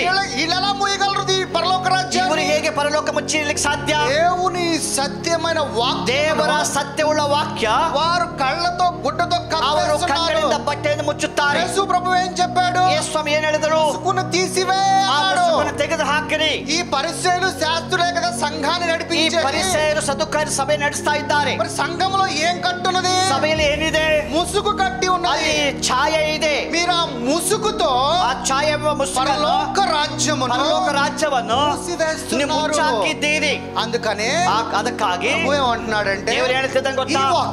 ఈ వాక్యము నేను బోధించే ప్రతి బోధ, ನೀವು ಬೋಧಿಸುವಂತ ಪ್ರತಿ ಬೋಧನೆ ఉపమాన రీతిగా మీకు అర్థం కావాలి. ಸಾಮ್ಯ ರೂಪವಾಗಿ ನಿಮ್ಗೆ ಅರ್ಥ ಆಗ್ಬೇಕು. ಅದು ಶಾಸ್ತ್ರೀయులకు కానీ ಅಲ್ಲಿರುವಂತ ಪರಿಸರಗಳಿಗೆ ಶಾಸ್ತ್ರಿಗಳಿಗೆ ಅರ್ಥ ಆಗಬಾರದು. ఎందుకంటే వారికి అర్థమైతే, ಯಾಕಂದ್ರೆ ಅವ್ರಿಗೆ ಅರ್ಥ ಆದ್ರೆ పరలోక ರಾಜ್ಯವನ್ನು ಮುಚ್ಚಿ ಹಾಕ್ತಾರೆ. పరలోక రాజ్యము తెరవబడాలి. పరలోక రాజ్యం తెరవబడಬೇಕು. పరలోక రాజ్యము ఎత్తబడాలి. పరలోక ఎత్తబడಬೇಕು. పరలోక రాజ్యములో నీవు నివసించాలి. పరలోక రాజ్యంలో పరలోక రాజ్యములో తండ్రి చెంతకు వెళ్ళే దారి మార్గం, పరలోక రాజ్యಕ್ಕೆ ತಂದೆಯ ಬಳಿಗೆ ಹೋಗುವಂತ ದಾರಿ యేసు ప్రభు నీకు ఆత్మానుసారంగా వేస్తాడు. ఆత్మానుసారವಾಗಿ ಹೇಳಿದ್ದಾರೆ. ఈ విధముగా ఈ ప్రಕಾರ అంటే ఇప్పుడు అర్థమవుతుందా? అర్థ ಆಗ್ತಿದೆಯా? పరలోక రాజ్యం ఎక్కడుంది? పరలోక రాజ్యం ఎಲ್ಲಿದೆ? మనలోనే ఉన్నది. నమ్మಲ್ಲಿದೆ. The kingdom of God, ದೇವರ ರಾಜ್ಯ within us, ನಮ್ಮಲ್ಲಿದೆ. మనలో ఉన్నది. ನಮ್ಮಲ್ಲಿದೆ. ఎలా ఉన్నది ఈ kingdom of God? ಹೇಗಿದೆ ದೇವರ ರಾಜ್ಯ? ఎలా ఉన్నది? ಹೇಗಿದೆ? ఒక అవగాహన కలిగి ಒಂದು ఉన్నదంట, ಜ್ಞಾನ ಉಳ್ಳದಾಗಿಯೂ, తెలివి కలిగి ఉన్నదంట, ಅದು ಬುದ್ಧಿ ಉಳ್ಳದಾಗಿಯೂ, జ్ఞానము కలిగి ఉన్నదంట, ಜ್ಞಾನ ಉಳ್ಳದಾಗಿಯೂ, అలాగే ಹಾಗೆ స్పృహ కలిగి ఉన్నదంట, కాన్షియస్, ಅದು ಜ್ಞಾನ ಉಳ್ಳದಾಗಿದೆ, ವಿವೇಕ ಉಳ್ಳದಾಗಿದೆ. ఇప్పుడు ಈಗ పరలోక రాజ్యము పరలోక రాజ్యವು మనలో ఉంది అంటున్నాడు. ನಮ್ಮಲ್ಲಿ ಇದೆ ಅಂತ ಹೇಳ್ತಿದ್ದಾರೆ. ఎలా ఉంది పరలోక? ಹೇಗಿದೆ పరలోక ರಾಜ್ಯ? నువ్వు పెంట కుప్పు కదా, ನೀವು ತಿಪ್ಪಿ ಅಲ್ಲ, నువ్వు దేనికి పనికిరాను వాడు కదా, ಕೆಲಸಕ್ಕೆ ಬರದಾದವರು. నీలో పరలోక రాజ్యం, హౌ ఇట్ ఇస్ ನಿಮ್ಮಲ್ಲಿ పాసిబుల్? ಪರಲೋಕ ರಾಜ್ಯ ಹೇಗೆ ಸಾಧ್ಯ? పరలోక రాజ్యం అంటే నీ లెక్కలో పరలోక ರಾಜ್ಯ ನಿನ್ನ ಲೆಕ್ಕದಲ್ಲಿ తెల్లగా ದೊಡ್ಡದಾಗಿ ಬೆಳಗಾಗಿ సింహాలు, ಸಿಂಹಗಳು, పులులు, ಅಲ್ಲಿ ಸಿಂಹಗಳು, ಉಳಿಗಳು, ಕುದುರೆಗಳು, ఏంజల్స్తో ದೇವದೂತರ ಸಂಗಡ ఉన్నది కదా ಇದೆ ಎಂದು. ఇవన్నీ నాలో ఎలా ఉంటాయి? ಇವೆಲ್ಲ ನನ್ನಲ್ಲಿ ಹೇಗಿದೆ? నా శరీరం చాలా చిన్నది కదా, ಶರೀರ ತುಂಬಾ ಚಿಕ್ಕದು. మరి ఇవన్నీ నాలో ఎలా అమర్చబడి ఉన్నాయి? ನಮ್ಮಲ್ಲಿ ಹೇಗೆ ಇದೆ ಇದು. ఇప్పుడు ಈಗ పరలోక రాజ్యం అని నువ్వు ఒకసారి విజన్ వేసుకుంటే, ಪರಲೋಕ ರಾಜ್ಯವನ್ನು ಸ್ವಲ್ಪ ಯೋಚನೆ ಮಾಡಿ, నువ్వు ఇలాగే ఊహిస్తావు, ನೀವು ಈ ತರ ಯೋಚನೆ ಮಾಡ್ತೀರಿ. కానీ దేవుడు చెప్తున్న పరలోక రాజ్యం ఏంటి? ದೇವರು ಹೇಳೋದು ಪರಲೋಕ ರಾಜ್ಯ ಏನು? ఆ రాజ్యాన్ని నువ్వు ఎలా స్వతంత్రించుకోవాలి? ನನ್ನ ರಾಜ್ಯವನ್ನು ಹೇಗೆ ఆ రాజ్యాన్ని నువ్వు ఎలా ಆ స్వతంత్రించుకోవాలంటే ರಾಜ್ಯವನ್ನು ಹೇಗೆ ಸ್ವತಂತ್ರ ఒకటి అవగాహన కలిగి ఉండాలి, ಜ್ಞಾನ ಉಳ್ಳವರಾಗಿ. 2 తెలివి కలిగి ఉండాలి, ಬುದ್ಧಿ ಉಳ್ಳವರಾಗಿ. 3 జ్ఞానము కలిగి ఉండాలి, 3 ವಿವೇಕ ಉಳ್ಳವರಾಗಿ. 4 స్పృహ కలిగి ఉండాలి, ನಾಲ್ಕನೆಯದಾಗಿ ನೀವು ಬುದ್ಧಿ ಉಳ್ಳವರಾಗಿ. ఇది చూడాలంటే ఎలా చూడాలి? ಇದನ್ನು ಹೇಗೆ ನೋಡಬೇಕು? నీలో ఉన్న పరలోక రాజ్యాన్ని నువ్వు చూడాలంటే ఎలా? ನಿಮ್ಮಲ್ಲಿ ಪರಲೋಕ ರಾಜ್ಯ ಹೇಗೆ ನೋಡಬೇಕು? అది కూడా ఈ రోజు వాక్యము ಅದನ್ನು ನೋಡೋಣ ವಾಕ್ಯದಲ್ಲಿ. లూకాసు సువార్త 17 ಲೂಕನ ಬರೆದ ಸುವಾರ್ತೆ 17ನೇ ಅಧ್ಯಾಯ. ಲೂಕನ ಬರೆದ ಸುವಾರ್ತೆ 21 17ನೇ ಅಧ್ಯಾಯ 21 21 20ನೇ ವಾಕ್ಯ ಹಾಗೆ 21ನೇ ವಾಕ್ಯ. దేవుని రాజ్యము ఎప్పుడు వచ్చునని, దేవుని రాజ్యము ದೇವರ ರಾಜ್ಯವು ಯಾವಾಗ ಬರುತ್ತದೆ? పరిసయ్యులు ఆయన అడిగినప్పుడు ఆయన దేవుని రాజ్యము ప్రత్యక్షముగా ದೇವರ ರಾಜ್ಯ ಪ್ರತ್ಯಕ್ಷವಾಗಿ రాదంట, ಬರುವಂತದ್ದಲ್ಲ. అదేంటి? ಅದು ಹೇಗೆ? మన పరలోక రాజ్యము మరి యేసు ప్రభు సెకండ్ కమింగ్ లో టక టక టక టక వచ్చేస్తాడు. ಪರಲೋಕ ರಾಜ್ಯವು ಯೇಸು ಸ್ವಾಮಿಯ ಬೇಗನೆ ಬರುತ್ತದೆ. ఏమన్నాడు ఇక్కడ? ಏನ್ ಹೇಳ್ತಿದ್ದಾರೆ? ನೀವು దేవర రాజ్యము దేవరాజ్యము మీ కనులకు కనపడే విధంగా ప్రత్యక్షముగా రాదు అన్నాడు. అంటే ఇప్పటికి వచ్చేసిందా? ಈಗ ಬಂದಿದೆಯಾ ಬರುತ್ತಾ? వచ్చిందా వచ్చేసిద్దా? ಬಂದಿದೆಯా ಬರುತ್ತಾ? వచ్చేసింది. తర్వాత ఎందుకనగా ఇదిగో దేవుని రాజ్యము మీ మధ్యలోనే ఉన్నది కనుక ఇదిగో ఇక్కడనని అదిగో అక్కడనని చెప్ప వీలు పడదని వారికి ఉత్తరం వచ్చెను. ఇగో ಅಲ್ಲಿದೆ ಇಲ್ಲಿದೆ ಆಗೋ ಎಂಬುದಾಗಿ ಅಲ್ಲ ಎಂದು ದೇವರ ರಾಜ್ಯವು ನಿಮ್ಮಲ್ಲೇ ಇದೆ ಎಂದು. రాజ్యము ఆల్రెడీ మీ మధ్యలోకి వచ్చేసింది. ದೇವರ ರಾಜ್ಯ ನಿಮ್ಮ ಬಂದಿದೆ. ఎలా వచ్చేసింది? ಹೇಗೆ ಬಂದಿದೆ? ఇప్పుడు మనం ఏం చదివాము? నావేం ఓదిదివి? దేవుని రాజ్యం ఎవరిలో ఉందంటున్నాడు? దేవుని రాజ్యం యారಲ್ಲಿದೆ? పరిశుద్ధాత్మనిలో ఉందంట. పరిశుద్ధాత్మ ఇಲ್ಲಿದೆ. పరిశుద్ధాత్ముడు నీలో దేవుని రాజ్యముగా, పరిశుద్ధాత్మ ನಿಮ್ಮಲ್ಲಿ ದೇವರ ರಾಜ್ಯವಾಗಿ నీలో నివాసము చేస్తున్నాడు, ನಿಮ್ಮಲ್ಲಿ ವಾಸ ಮಾಡ್ತಿದ್ದಾನೆ. అందుకనే ಅದಕ್ಕಾಗಿ ప్రభు ఏమంటున్నాడంటే, ದೇವರು ಹೇಳುತ್ತ ಮಾತು, ನೀವು నీ తలుపులు తెరిచిన రోజున కథಗಳು తెరియుವಾಗ నా తండ్రి వచ్చి నీలో నిమ్మಲ್ಲಿ వాಸ ಮಾಡುತ್ತೇವೆ. ఎందుకంటే ఆయన రాజ్యములోకి ఆయన వచ్చి నివాసం చేయాలంటే ఆయన రాజ్యము నిಮ್ಮಲ್ಲಿ ಬರಬೇಕೆಂದರೆ యథార్థత కలిగి, ನೀವು యథార్థుಳ್ಳವರಾಗಿ, నీవు ಪರಿಶುದ್ಧರಾಗಿ, నీవు ఎవరు అనే ట్రూ ఐడెంటిటీ నువ్వు తెలుసుకున్న రోజున, ಯಾರೆಂಬುದಾಗಿ ನಿಮ್ಮ ಬಗ್ಗೆ ತಿಳ್ಕೊಳ್ಳುವಾಗ నీలోకి తండ్రి కుమారుడు వచ్చి నివాసం చేస్తారంట. ತಂದೆ ಮಗನು ಬಂದು ವಾಸ ಮಾಡುತ್ತಾರೆ. నీవు ఈ విధంగా నివాసము చేయాలంటే, ಈ ಪ್ರಕಾರ ವಾಸ ಮಾಡಬೇಕೆಂದರೆ ನೀವು జ్ఞానము కలిగిన క్రీస్తులో వాక్యము ద్వారా, క్రీస్తున వాక్యವೆಂಬ దేవుని యొక్క రహస్యములను మర్మములను తెలుసుకోవాలి. ದೇವರ ರಹಸ್ಯಗಳನ್ನ ಗುಟ್ಟುಗಳನ್ನು ತಿಳ್ಕೋಬೇಕು. అంటే ఇప్పుడు పరలోక రాజ్యం పైన ఉందా కింద ఉందా? పరలోక రాజ్యం ಮೇಲಿದೆ ಕೆಳಗಡೆ ಇದೆಯా? నీలోనే ఉన్నది. నిన్నಲ್ಲಿದೆ పరలోక రాజ్ಯ. నీలో ఉన్న పరలోక రాజ్యంలో ఉన్న పరిశుద్ధాత్ముడితో నువ్వు నిన్నಲ್ಲಿರುವಂತ పరలోక రాజ్ಯದ పరిశుద్ధాత్మ ಸಂಗಡ సహవాಸ ಮಾಡಿ చేస్తున్నావా? నువ్వు సహవాಸ ಮಾಡ್ತಿದ್ದೀಯಾ? పరిశుద్ధాత్ముని యొక్క సహవాసము. మనం అంత్య ప్రార్థన ఏం చేస్తాము? ನಾವು ಕಡೆಯ ಪ್ರಾರ್ಥನೆ ಅಂತ್ಯಕ್ಷತೆ ಏನ್ ಹೇಳ್ತೇವೆ?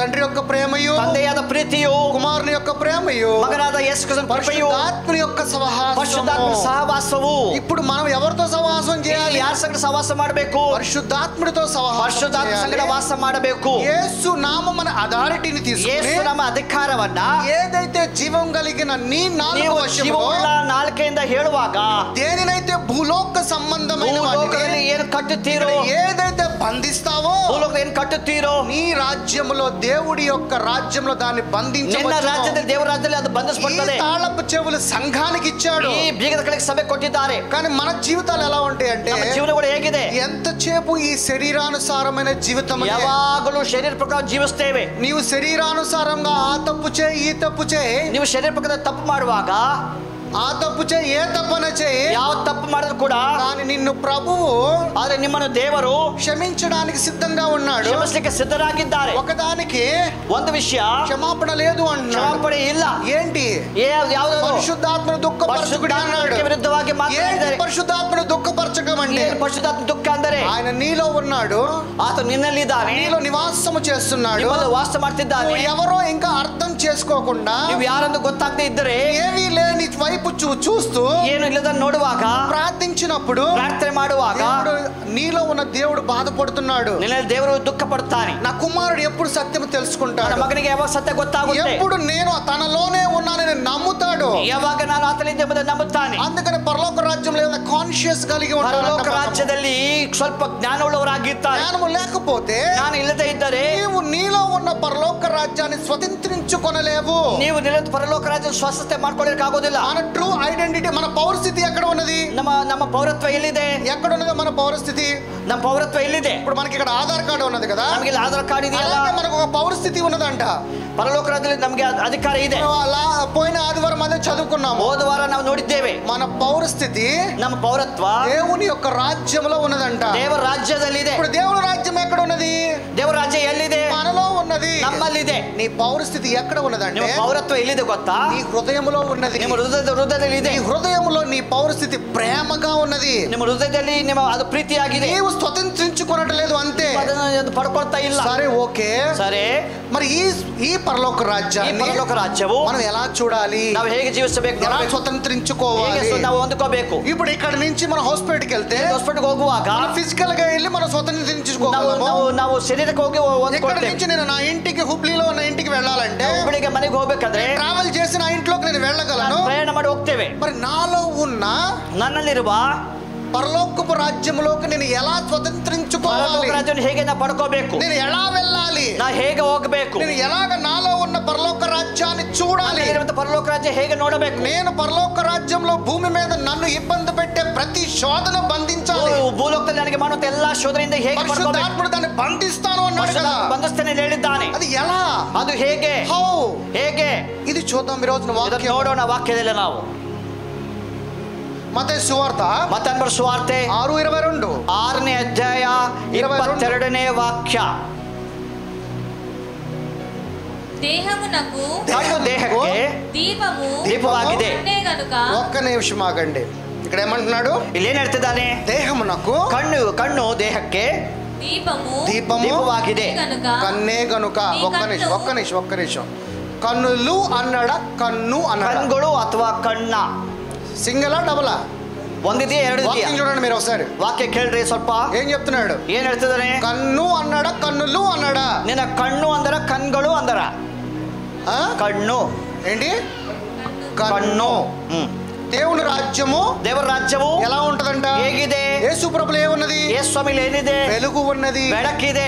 అలాగే ಹಾಗೆ నీ దేహంలో ఉన్న ನಮ್ಮ ದೇಹದಲ್ಲಿ పరలోక రాజ్యము ಪರಲೋಕ ರಾಜ್ಯವು వెలుగుగా ఉన్నదంట. ಅದು ಬೆಳಕಾಗಿದೆ. ఆ వెలుగును చూడాలంటే ಆ ಬೆಳಕನ್ನು ನೋಡಲಿಕ್ಕೆ ఒక కన్ను కావాలంట. ಒಂದು ಕಣ್ಣು ಬೇಕು. ఆ కన్ను ఎవరు? ಆ ಕಣ್ಣು ಯಾರು? ఎలా ఉంటది ఆ కన్ను? ಹೇಗಿರುತ್ತದೆ?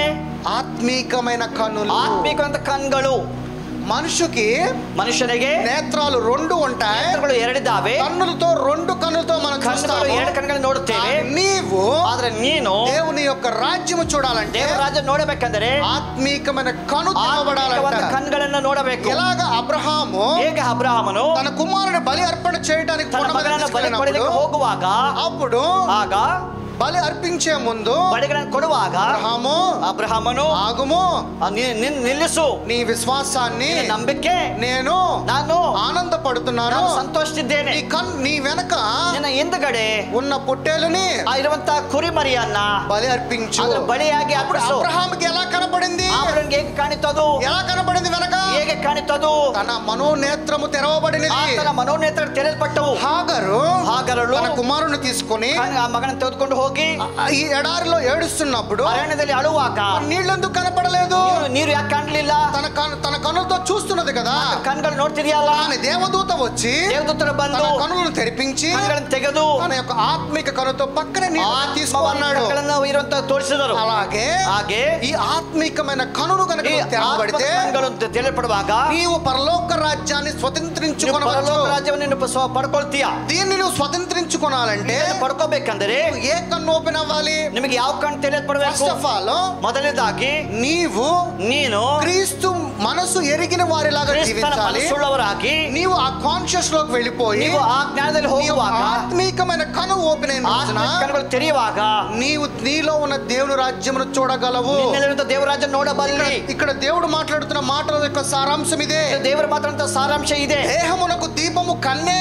ದೇಹಕ್ಕೆ ಬೆಳಕು ಕಣ್ಣು. అప్పుడు మరి శరీరం అనుకున్నప్పుడు రెండు కన్నులు అనాలి కదా. ಶರೀರ ಅಂದ್ರೆ ಎರಡು ಕಣ್ಣಿದೆಯಲ್ಲ. దేవుడు ఎప్పుడు ఈ శరీరం గురించి మాట్లాడాడు. ದೇವರ ಶರೀರ ಬಗ್ಗೆ ಮಾತಾಡೋದಿಲ್ಲ. దేవుని ఆత్మై ఉన్నాడు. ದೇವರ ಆತ್ಮವಾಗಿ నీవు కూడా ఆత్మగానే ನೀವು ఆలోచింపజేయాలి. ಆತ್ಮವಾಗಿ ಯೋಚಿಸಿರಿ. అందుకే ఏమంటున్నాడు, ಅದಕ್ಕೆ ಏನ್ ಹೇಳ್ತಿದ್ದಾರೆ, దేహమునకు దీపము కన్నే ದೇಹಕ್ಕೆ కనుక ಬೆಳಕು ಕಣ್ಣಾಗಿದೆ. నీ కన్ను తేటగా ನಿಮ್ಮ కనబడినప్పుడు ಕಣ್ಣುಗಳು ನೆಟ್ಟಗಾಗಿದ್ದರೆ నీ దేహమంతయు ದೇಹವೆಲ್ಲ ಕೂಡ వెలుగై ಅದು ఉండదు. ಬೆಳಕಾಗಿರುತ್ತದೆ. ఎందుకనంటే ಯಾಕೆಂದರೆ నీ రాజ్యము ನಿನ್ನ ರಾಜ್ಯ వెలుగుగా ఉన్నది. ಬೆಳಕಾಗಿದೆ. ఆ వెలుగు ఎవరిలో ఉన్నది? ಆ ಬೆಳಕು ಯಾರಲ್ಲಿ? యేసుక్రీస్తులో ಯೇಸು ఉన్నది. ಕ್ರಿಸ್ತನಲ್ಲಿದೆ. సో పరిశుద్ధాత్మని యొక్క జీవం కలిగిన ಪರಿಶುದ್ಧಾತ್ಮನ ಜೀವವುಳ್ಳ నీ యొక్క ఆత్మికమైన ನಿನ್ನ కన్ను ಆತ್ಮಿಕ తెరవబడినప్పుడు ಕಣ್ಣುಗಳು ತೆರೆಯಲ್ಪಟ್ಟು నీ కనుల ద్వారా ನಿನ್ನ ಕಂಗಳಿಂದ నీలో ఉన్న పరిశుద్ధాత్మని యొక్క ನಿನ್ನಲ್ಲಿರುವಂತ రాజ్యమును ಪರಿಶುದ್ಧಾತ್ಮನ చూడవచ్చు. ಒಂದು ರಾಜ್ಯವನ್ನು ನೋಡಬಹುದು. నీవు ఈ కనులతో కనుక ఈ లోకాన్ని చూస్తే ನೀನು ಈ ಕಣ್ಗಳಲ್ಲಿ ಲೋಕವನ್ನು ನೋಡುವಾಗ ఎప్పటికీ కూడా ಎಂದಿಗೂ ಕೂಡ నీలో ఉన్న దేవుని రాజ్యాన్ని ನಿನ್ನಂತ ದೇವರ ರಾಜ್ಯ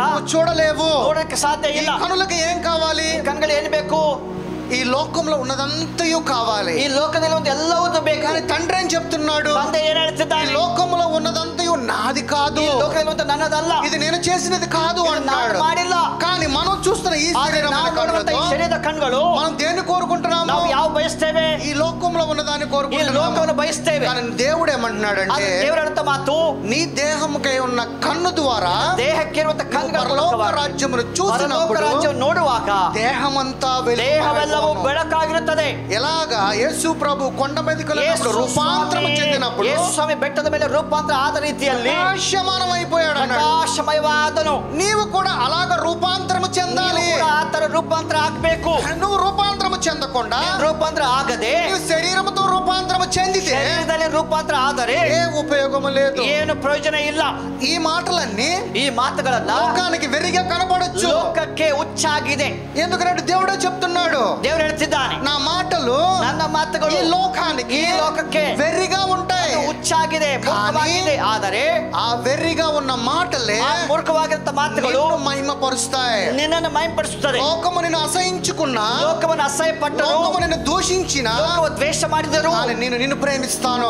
ನಾನು ನಿನ್ನ ಪ್ರೀತಿ ಮಾಡ್ತೇನೆ. ఎందుకనంటే ಯಾಕಂದರೆ తండ్రి అంతా ತಂದೆಯ ಬಳಿ ఆయన దగ్గర ఉన్న మహిమ ಆತನ ಮಹಿಮೆ నా దగ్గర ఉన్నది. ನನ್ನ ಬಳಿ ಇದೆ. అదే మహిమను ಆ సంఘానికి ಮಹಿಮೆಯನ್ನು ఇచ్చాను. ಸಭೆಗೆ ಕೊಟ್ಟಿದ್ದೇನೆ. మనము ನಾವು అందరము ನಾವೆಲ್ಲರೂ ఒకటై ఉన్నాము. ಏಕವಾಗಿದ್ದೇವೆ. ఇందులో ఎటువంటి డిఫరెన్స్ లేదు ಇಲ್ಲಿ ಯಾವ అని ವ್ಯತ್ಯಾಸ చెప్తున్నాడు. ಇಲ್ಲ.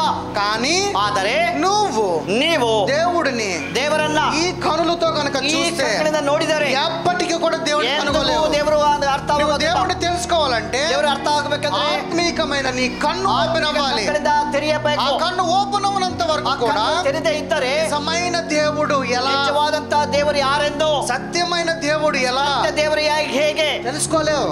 ನಿನ್ಗೆ ಗೊತ್ತಾಗೋದಿಲ್ಲ. వాక్యం ఏం చెప్తుందంటే ವಾಕ್ಯ ಏನ್ ಹೇಳ್ತಿದೆ? నీలో ఉన్న అంతరంగ పురుషుడు గురించి ನಿನ್ನಲ್ಲಿರುವಂತ చెప్తుంది. ಅಂತರಂಗ ಪುರುಷನನ್ನು ಹೇಳ್ತಿದ್ದಾನೆ. కానీ ಆದರೆ బాహుగా కనపడే దాని గురించి నువ్వు వెతుకుతున్నావు. ಹೊರಗಡೆ ಇರೋ ವಿಷಯಗಳನ್ನು ಹುಡುಕ್ತಾ ಇದ್ದೀಯಾ. వెలుపుట దాని గురించి పరిగెడుతున్నావు. ಹೊರಗಡೆ ವಿಷಯಕ್ಕೆ ಹೋರಾಡ್ತಿದ್ದೀಯಾ. దేవుడు ఏమంటున్నాడంటే, ಆದ್ರೆ ದೇವರು ಹೇಳೋ ಗೊತ್ತ ವಿಷಯ, లోనున్నవాడు గొప్పవాడు, ಒಳಗೆ ಇರುವಂತ ದೊಡ್ಡವನು ఈ లోకములో అంత గొప్పవాడు ఎక్కడా లేడు ಈ అంటున్నాడు. ಲೋಕದಲ್ಲಿ ಅಂತ ದೊಡ್ಡವನು ಎಲ್ಲಿ ಇಲ್ಲ. సో అందుకనే ಅದಕ್ಕಾಗಿ దేవుని యొక్క ఆత్మగా ದೇವರ ಆತ್ಮವಾಗಿ మనము రోజు కూడా ನಾವು ಪ್ರತಿ ದಿವಸ ఆత్మీకంగా ಆತ್ಮಿಕವಾಗಿ మనము జ్ఞానమును ನಾವು సంపాదించుకోవాలి. ಜ್ಞಾನವನ್ನು ಸಂಪಾದನೆ ಮಾಡಬೇಕು. జ్ఞానములు జ్ఞానమున ಜ್ಞಾನಗಳ ಅಥವಾ ಜ್ಞಾನನ, జ్ఞానములు అన్నాడు.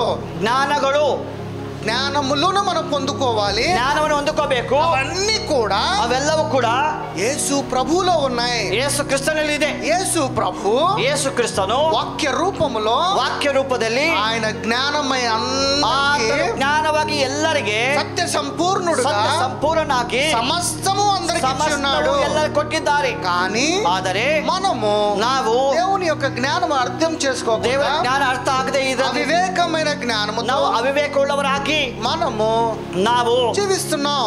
ಜೀವಿಸ್ತಾ ಇದ್ದೇವೆ. అర్థమవుతుందా? ಅರ್ಥ ಆಗ್ತಿದೆಯಾ? కళ్ళతో ಈ ಕಣ್ಗಳಿಂದ ఇప్పుడు దేవుడు ఏం చెప్పాడు? ದೇವರು ಏನು ಹೇಳುತ್ತಿದ್ದಾನೆ? నా పరలోక రాజ్యము ನನ್ನ పరలోಕ ರಾಜ್ಯ నీ మధ్యలోనే ఉన్నదన్నాడు. ನಿಮ್ಮದಲ್ಲಿ ಇದೆ. నా పరలోక రాజ్యము ನನ್ನ పరలోక ರಾಜ್ಯ పరిశుద్ధాత్మునిలో ఉందన్నాడు. ಪರಿಶುದ್ಧಾತ್ಮದಲ್ಲಿ ಇದೆ. ఆ పరలోక రాజ్యము ಆ ಪರಲೋಕ ರಾಜ್ಯವು హృదయంలో ನಿಮ್ಮ ఉందన్నాడు. ಹೃದಯದಲ್ಲಿ ಇದೆ. ఈ హృదయంలో ఉన్న పరలోక ಈ రాజ్యము ಹೃದಯದಲ್ಲಿರುವಂತಹ ಪರಲೋಕ ರಾಜ್ಯ ఎలా ఉందంట? ಹೇಗಿದೆ? వెలుగుగా ఉన్నదంట. ಬೆಳಕಾಗಿದೆ. ఎందుకంటే ఆ వెలుగు ఎవరిలో ఉన్నది? ಆ ಬೆಳಕು ಯಾರಲ್ಲಿ ಇದೆ? ఆ వెలుగు తండ్రిలో ఉన్నది. ಆ ಬೆಳಕು ತಂದೆಯಲ್ಲಿ ಇದೆ. తండ్రిలో ఉన్న వెలుగు కుమారుడికి ఇచ్చాడు. ತಂದೆಯಿಂದ ಬೆಳಕು ಮಗನಿಗೆ ಕೊಟ್ಟಿದ್ದಾರೆ. కుమారుడిలో ఉన్న వెలుగు మనకిచ్చాడు. ಮಗನಂತ ಬೆಳಕು ನಮಗೆ ಕೊಟ್ಟಿದ್ದಾರೆ. దీన్ని మనం పొందుకోవాలంటే ನಾವು ಇದರ ಹೊಂದಬೇಕಾದ್ರೆ ఆత్మీకమైన దేహములో ఉన్న ಆತ್ಮಿಕವಂತ ದೇಹವಂತ ಕಣ್ಣುಗಳು ತೊಳೆಯಲ್ಪಡಬೇಕು. కన్ను ఓపెన్ అవునంత వరకు కూడా ಈ ಕಣ್ಣುಗಳು ಓಪನ್ ಆಗದೆ ಇರೋವರೆಗೂ ನೀವು వెలుగులో జీవించుకుంటున్నట్లే ಬೆಳಕಲ್ಲಿ ಇರೋದಿಲ್ಲ. దేవునితో నీవు అనుసంధానం అవ్వాలంటే ದೇವರ ಸಂಗಡ ಇರಬೇಕಂದ್ರೆ దేవుడు అంటున్నాడంటే ದೇವರು ಹೇಳುತ್ತಿದ್ದಾನೆ కాన్షియస్ కలిగి జీవించు ನೀವು అంటున్నాడు. ಜ್ಞಾನವುಳ್ಳವರಾಗಿರಿ. ఈ కాన్షియస్ కలిగి మనం ಈ జీవించాలంటే ಜ್ಞಾನವಾಗಿದ್ದರೆ ఇది ఎక్కడ ఉంది? కాన్షియస్ అంటే ಇದು ಎಲ್ಲಿದೆ? ఇక్కడ మైండ్ లో ఉంటుంది. ಇದು ನಮ್ಮ ಹೃದಯ ಯೋಚನೆಯಲ್ಲಿ ಇದೆ, మనసులో ఉంటుంది. ಮನಸ್ಸಲ್ಲಿ ಇದೆ. ఈ మనసులోకి ಈ ಮನಸ್ಸಿನಲ್ಲಿ ನೀವು విశ్వసించిన ఎడల ನಂಬಿದರೆ అప్పుడు ಆಗ ఈ ఆత్మిక కన్నులు తెరవబడతాయి. ಕಣ್ಣುಗಳು ತೆರೆಯಲ್ಪಡುತ್ತದೆ. ఈ కన్నులు తెరవబడాలి అని ಈ అంటే ಕಣ್ಣುಗಳು ತೆರೆಯಲ್ಪಡಬೇಕಂದ್ರೆ లోకానుసారమైన మనసు కలిగి జీవించి ఉన్నట్లయితే ಇದ್ದರೆ నీకు ఆత్మిక కన్ను ఎప్పటికీ ఎప్పుడు కూడా తెరవబడదు. ನಿನಗೆ ಆತ್ಮಿಕ ಕಣ್ಣುಗಳು ಯಾವಾಗೂ ತೆರೆಯಲ್ಪಡೋದಿಲ್ಲ. ನೀವು అందుకనే యేసు ప్రభువు అన్నాడు, ಯೇಸು ಅಂತ ಮಾತು, నా మనసును ధరించి ನನ್ನ ಯೋಚನೆ ಮೈಂಡ್ ಉಳ್ಳವರಾಗಿ, యేసు క్రీస్తు మనసు ఎరిగి ಯೇಸು ಕ್ರಿಸ್ತನ ಹೃದಯ ಉಳ್ಳವರಾಗಿ ఆ విధంగా ಆ జీవించమన్నాడు. ಪ್ರಕಾರ ಜೀವಿಸಿರಿ. యేసు క్రీస్తు యొక్క మనసు ఎరిగి జీవించిన రోజున ಕ್ರಿಸ್ತನ ಹೃದಯವನ್ನು ತಿಳಿದಂತ ದಿನ దేహమంతా ದೇಹವೆಲ್ಲವೂ ಕೂಡ వెలుగుమై ಬೆಳಕಾಗಿ, శక్తి కలిగి, ಶಕ್ತಿ ಉಳ್ಳದಾಗಿ, అధికారము కలిగి, ಅಧಿಕಾರ ಉಳ್ಳದಾಗಿ, భూలోకమందు ಈ ಭೂಲೋಕದಲ್ಲಿ ఏన్నైతే బంధిస్తావో ಏನು ಕಟ್ಟುತ್ತೀರೋ పరలోక ಅದು రాజ్యంలో ಪರಲೋಕ కూడా ರಾಜ್ಯ అది ಕಟ್ಟಲ್ಪಡುತ್ತದೆ, బంధింపబడును. ಅದು ಕಟ್ಟುತ್ತದೆ. నువ్వు ఇక్కడ దేన్నైతే విప్పుతావో ಇಲ್ಲಿ ಏನು ಬಿಚ್ಚುತ್ತೀರೋ అది పరలోక రాజ్యంలో. ಅದು ಪರಲೋಕ ರಾಜ್ಯದಲ್ಲಿ, ఎందుకంటే పరలోక రాజ్యం నీలో ಪರಲೋಕ ఉన్నది. ರಾಜ್ಯದಲ್ಲಿ ನಿನ್ನಲ್ಲಿ ಇದೆ. నీ పరలోక రాజ్యంలో ನಿನ್ನ ప్రభువా, ಪರಲೋಕ ರಾಜ್ಯದಲ್ಲಿ ತಂದೆ ఈ చీకటి మీద విడుదల ಈ కావాలి. ಕತ್ತಲ ಮೇಲೆ ಬಿಡುಗಡೆ. ఆటోమేటిక్ గా నీలో ఉన్న పరిశుద్ధాత్ముడు దానికి విడుదల ಅದು చేస్తాడు. ಅಷ್ಟೊತ್ತಿಗಷ್ಟೇ ನಿನ್ನ ಪರಿಶುದ್ಧಾತ್ಮ ಬಿಡುಗಡೆ ప్రభువా, ಕೊಡ್ತಾನೆ. ತಂದೆ, ఇది నాకు అడ్డుగా ఉన్నది, ಇದು ನನಗೆ ಅಡ್ಡಿ ಇದೆ. ఈ రోగమును ఈ ರೋಗವನ್ನ బంధిస్తున్నాను యేసు నామములో. బంధిస్తున్నాను యేసు నామములో. నువ్వు ఇక్కడ బంధించంగానే ಬಂಧಿಸಿದ ತಕ್ಷಣ నీలో ఉన్న ನಿನ್ನಲ್ಲಿರುವಂತ ಪರಿಶುದ್ಧಾತ್ಮನು ఎమ్మటనే బంధించేస్తాడు. ತಕ್ಷಣ ఈ తాళం చెవులు ఎవరికి ఇచ్చారు? ಈ ಬೇಗದ ಕಡೆ ಯಾರು ಕೊಟ್ಟಿದ್ದಾರೆ? సంఘానికి ఇచ్చాడు. ಸಭೆಗೆ ಕೊಟ್ಟಿದ್ದಾರೆ. సంఘమును అర్థం చేసుకో. ಸಭೆಯನ್ನು ಅರ್ಥ ಮಾಡಿಕೊಳ್ಳದೆ బంధించవలసిన స్థానంలో నీవు ఉన్నావు, ಕಟ್ಟುವಂತ ಸ್ಥಾನದಲ್ಲಿ ನೀವಿದ್ದೀರಿ. కానీ నీవు ಆದರೆ ನೀವು ఈ లోకంలో ಈ ಲೋಕದಲ್ಲಿ మర్యాదకి ಈ ಮರ್ಯಾದೆಗೆ ఆగిలి పడిపోయి ಅಲ್ಲಿ ಅಡ್ಡ ಬಿದ್ದು నాకు రోగం వచ్చేసింది, ನನಗೆ ರೋಗ ಬಂದಿದೆ, ఈ రోగమును నేను తీసేవాడు ఎవరు ಈ లేరు. ರೋಗ ತೆಗೆದವರು ಯಾರು ಇಲ್ಲ. దేవుడు చెప్తున్నాడు, ದೇವರು ಹೇಳ್ತಿದ್ದಾನೆ, రోగమును తీసే శక్తి నీలో ರೋಗ ఉంది. ತೆಗೆದಾಕ್ಲಿಕ್ಕೆ ಶಕ್ತಿ ನೀನೇ. ఈ రోగమును బంధించే శక్తి నీలో ఉన్నది. ಈ ರೋಗನ ಬಂಧಿಸುವ ಶಕ್ತಿ ನಿನ್ನಲ್ಲಿದೆ. ఇది నువ్వు తెలుసుకోవాలంటే ಇದನ್ನ ಗೊತ್ತಾಗಬೇಕಂದ್ರೆ నీకేం కావాలి? ನಿನ್ಗೇನ್ ಬೇಕು? కాన్షియస్ కావాలి. ನಿಮಗೆ ಆ ಜ್ಞಾನ ವಿವೇಕ ಬೇಕು. క్రీస్తు మనసు ఎరిగిన వారివై ಕ್ರಿಸ್ತನ జీవించాలి. ಹೃದಯವನ್ನು ಬಲ್ಲವರಾಗಿರಬೇಕು. ఇలా జీవించకుండా ಹೀಗಿರದೆ ఏదో వచ్చాము, ಬಂದೀವಿ, విన్నాము, ಕೇಳೀವಿ, వెళ్ళిపోయాము. ಹೋಗ್ತಾ ಇದ್ದೀವಿ. ఏం ఉపయోగము? ಏನ್ ಪ್ರಯೋಜನ? ఏంటి ఉపయోగం? ಏನ್ ಪ್ರಯೋಜನ? ఉపయోగం లేని వారికి ఈ లోకంలో జీవించాలి. ಪ್ರಯೋಜನ ಇಲ್ಲದೆ ಈ ಲೋಕದಲ್ಲಿ ಇರಬಾರದು. ఈ లోకంలో నువ్వు జీవిస్తే ఈ శరీరముసారముగా ಈ ಲೋಕದಲ್ಲಿ ಶರೀರ ಪ್ರಕಾರ ಜೀವಿಸುವಾಗ యూజ్ అంటున్నాడు. ಅದು ಪ್ರಯೋಜನ ಇಲ್ಲ. నువ్వు క్రీస్తును గనక ನೀವು ಕ್ರಿಸ್ತನನ್ನ ఈ శరీరం కొరకు, ಶರೀರಕ್ಕಾಗಿ, ఈ జీవితం కొరకు, ಈ ಜೀವನಕ್ಕಾಗಿ యేసు ప్రభువును గనక ಯೇಸು ಕ್ರಿಸ್ತನನ್ನ సొంత రక్షకుడుగా ಸ್ವಂತ అంగీకరిస్తే ರಕ್ಷಣಾಗ ಸ್ವೀಕಾರ ಮಾಡಿದರೆ దేవుడు అంటున్నాడు, ದೇವರು ಹೇಳ್ತಿದ್ದಾನೆ, నువ్వు దౌర్భాగ్యుడివి, ನೀನು ದೌರ್ಭಾಗ್ಯನು, నువ్వు దేనికి పనికిరాని ನೀನು వాడివి. ಯಾವ ಕೆಲಸಕ್ಕೆ ಬರಲಾದವನು. ఇప్పుడు మనమే ఉన్నాం అనుకోండి, ಈಗ ನಾವಿದ್ದೀವಿ ಅನ್ಕೊಳ್ಳಿ, మన పిల్లలు తెలివి కలిగిన వారే ನಮ್ಮ ఉండినప్పుడు ಮಕ್ಕಳು ಜ್ಞಾನ ಉಳ್ಳವರಾಗಿದ್ದು వాడు తెలియలేని వాడిగా చేస్తే మనం ఏమని ಅವ್ರ తిడతాం? ಜ್ಞಾನ ಇಲ್ಲದೆ ನಾವೇನ್ ಹೇಳ್ತೀವಿ? కానీ ఎదవా, ನಿನ್ಗೇನು ಹುಚ್ಚಿಡಿದೀಯಾ? ನೀನೇನ್ ಮುಟ್ಟಾಳ? ఎందుకు అలా జీవిస్తున్నావు? ಯಾಕೆ ಆತರ ಜೀವಿಸ್ತಾ ఇలా ಇದೀಯಾ? జీవించొచ్చుగా నువ్వు సరి చేస్తావా లేదా? ಈ ತರ ಜೀವನ ಮಾಡ್ಬೇಕಲ್ಲ, ಸರಿ ಮಾಡ್ಕೋಬೇಕಲ್ಲ. మరి దేవుడు సమస్తం ఇచ్చి ದೇವ್ರು ಎಲ್ಲಾ ಕೊಟ್ಟು నీకు వాక్యం అనే సత్యమును చెప్పి ನಿನಗೆ ವಾಕ್ಯವನ್ನು ಸತ್ಯವನ್ನು ಹೇಳಿ అర్థం చేసుకున్నప్పుడు దేవుడు బాధపడతాడా, ಅರ್ಥ ఆనందిస్తాడా? ಮಾಡ್ಕೊಳ್ಳದೆ ಇದ್ರೆ ದೇವರು ದುಃಖ ಪಡ್ತಾನ, ಸಂತೋಷಿಸ್ತಾನ? మరి నువ్వు దేవుడిని ఆనందింపజేస్తున్నావా, ದೇವರಿಗೆ ಸಂತೋಷ ಕೊಡ್ತಾ ಇದೀಯಾ? లేకపోతే నీ తండ్రిని నువ్వు ఏడిపిస్తున్నావా? ತಂದೆಯನ್ನು ಅಳುತ್ತಾ ಇದೀಯా? సత్యమును తెలుసుకున్న సహోదరి ಸತ್ಯವನ್ನು ತಿಳ್ಕೊಂಡ సహోదరుడా, ಸಹೋದರ ಸಹೋದರಿ, నీలోనే జీవమున్న దేవుని యొక్క మాటలను ನಿನ್ನಲ್ಲಿರುವಂತ ಜೀವವುಳ್ಳ ದೇವರ ಮಾತುಗಳನ್ನ భద్రపరిచి ఉన్నాడు. ಅದು ಭದ್ರವಾಗಿಟ್ಟಿದ್ದಾನೆ. అయితే ಆದರೆ దీన్ని మనం పొందుకోవాలంటే ನಾವು ಅದನ್ನ ಪಡ್ಕೋಬೇಕು. ఎలా పొందుకుంటాం? ಹೇಗೆ ಪಡ್ಕೋಬೇಕು? శరీరంతో పొందుకుంటామా? ಶರೀರದಲ್ಲಿ ಪಡ್ಕೋಬೇಕಾ? పొందుకుంటాం శరీరంతో. ಪಡ್ಕೊಳ್ತೀವ, ಶರೀರದಲ್ಲಿ ಪಡ್ಕೊಳ್ತೀವ. ఎందుకని? ಹೇಗೆ, ಯಾಕೆ? యోహాను సువార్త ಯೋಹಾನ ಸುವಾರ್ತೆ 3:3 తీయండి. 3ನೇ ಅಧ್ಯಾಯ 3ನೇ ವಾಕ್ಯ. ಯೋಹಾನ ಸುವಾರ್ತೆ 3ನೇ ಅಧ್ಯಾಯ 3ನೇ ವಾಕ್ಯ. అందుకు యేసు ಅದಕ್ಕೆ ಯೇಸು అతనితో ఒకడు కొత్తగా జన్మించితేనే ಒಬ್ಬ గాని ಹೊಸದಾಗಿ ಹುಟ್ಟದಿದ್ದರೆ అతడు దేవుని రాజ్యమును చూడలేడు. ಅವನು ದೇವರ ರಾಜ್ಯವನ್ನು ಕಾಣಲಾರನು. అతడు దేవుని యొక్క రాజ్యమును ಅವನ ದೇವರ ರಾಜ್ಯವನ್ನ చూడలేడని ಕಾಣಲಾರನು. మీతో నిశ్చయముగా చెప్పుచున్నాను. ನಿಮಗೆ ನಿಜ ನಿಜವಾಗಿ ಹೇಳುತ್ತೇನೆ. ఇక్కడ ఏమంటున్నాడు? ಏನ್ ಹೇಳ್ತಿದ್ದಾನೆ? ఒకడు ಒಬ್ಬನು మళ్ళీ ಮತ್ತೆ నూతనముగా తిరిగి జన్మించాలి. ಹೊಸದಾಗಿ ಹುಟ್ಟಬೇಕು. సాధ్యమా? ಸಾಧ್ಯನಾ? శరీరానుసారంగా ఇది ಶರೀರ సాధ్యమా? ಪ್ರಕಾರ ಇದು ಸಾಧ್ಯನಾ? పుట్టుక అంటే మరి మన లెక్కలో శరీరానుసారమే కదా. ಹುಟ್ಟುವುದು ಶರೀರ ಪ್ರಕಾರ ಅಲ್ಲ.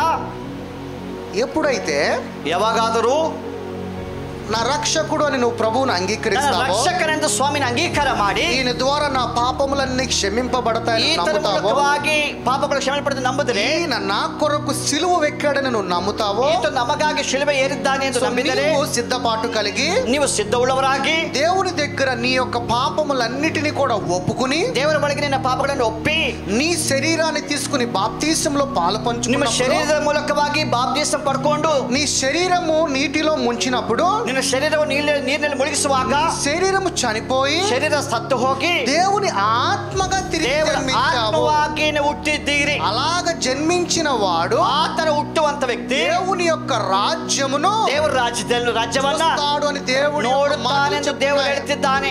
ఎలాగా? ಹೇಗೆ?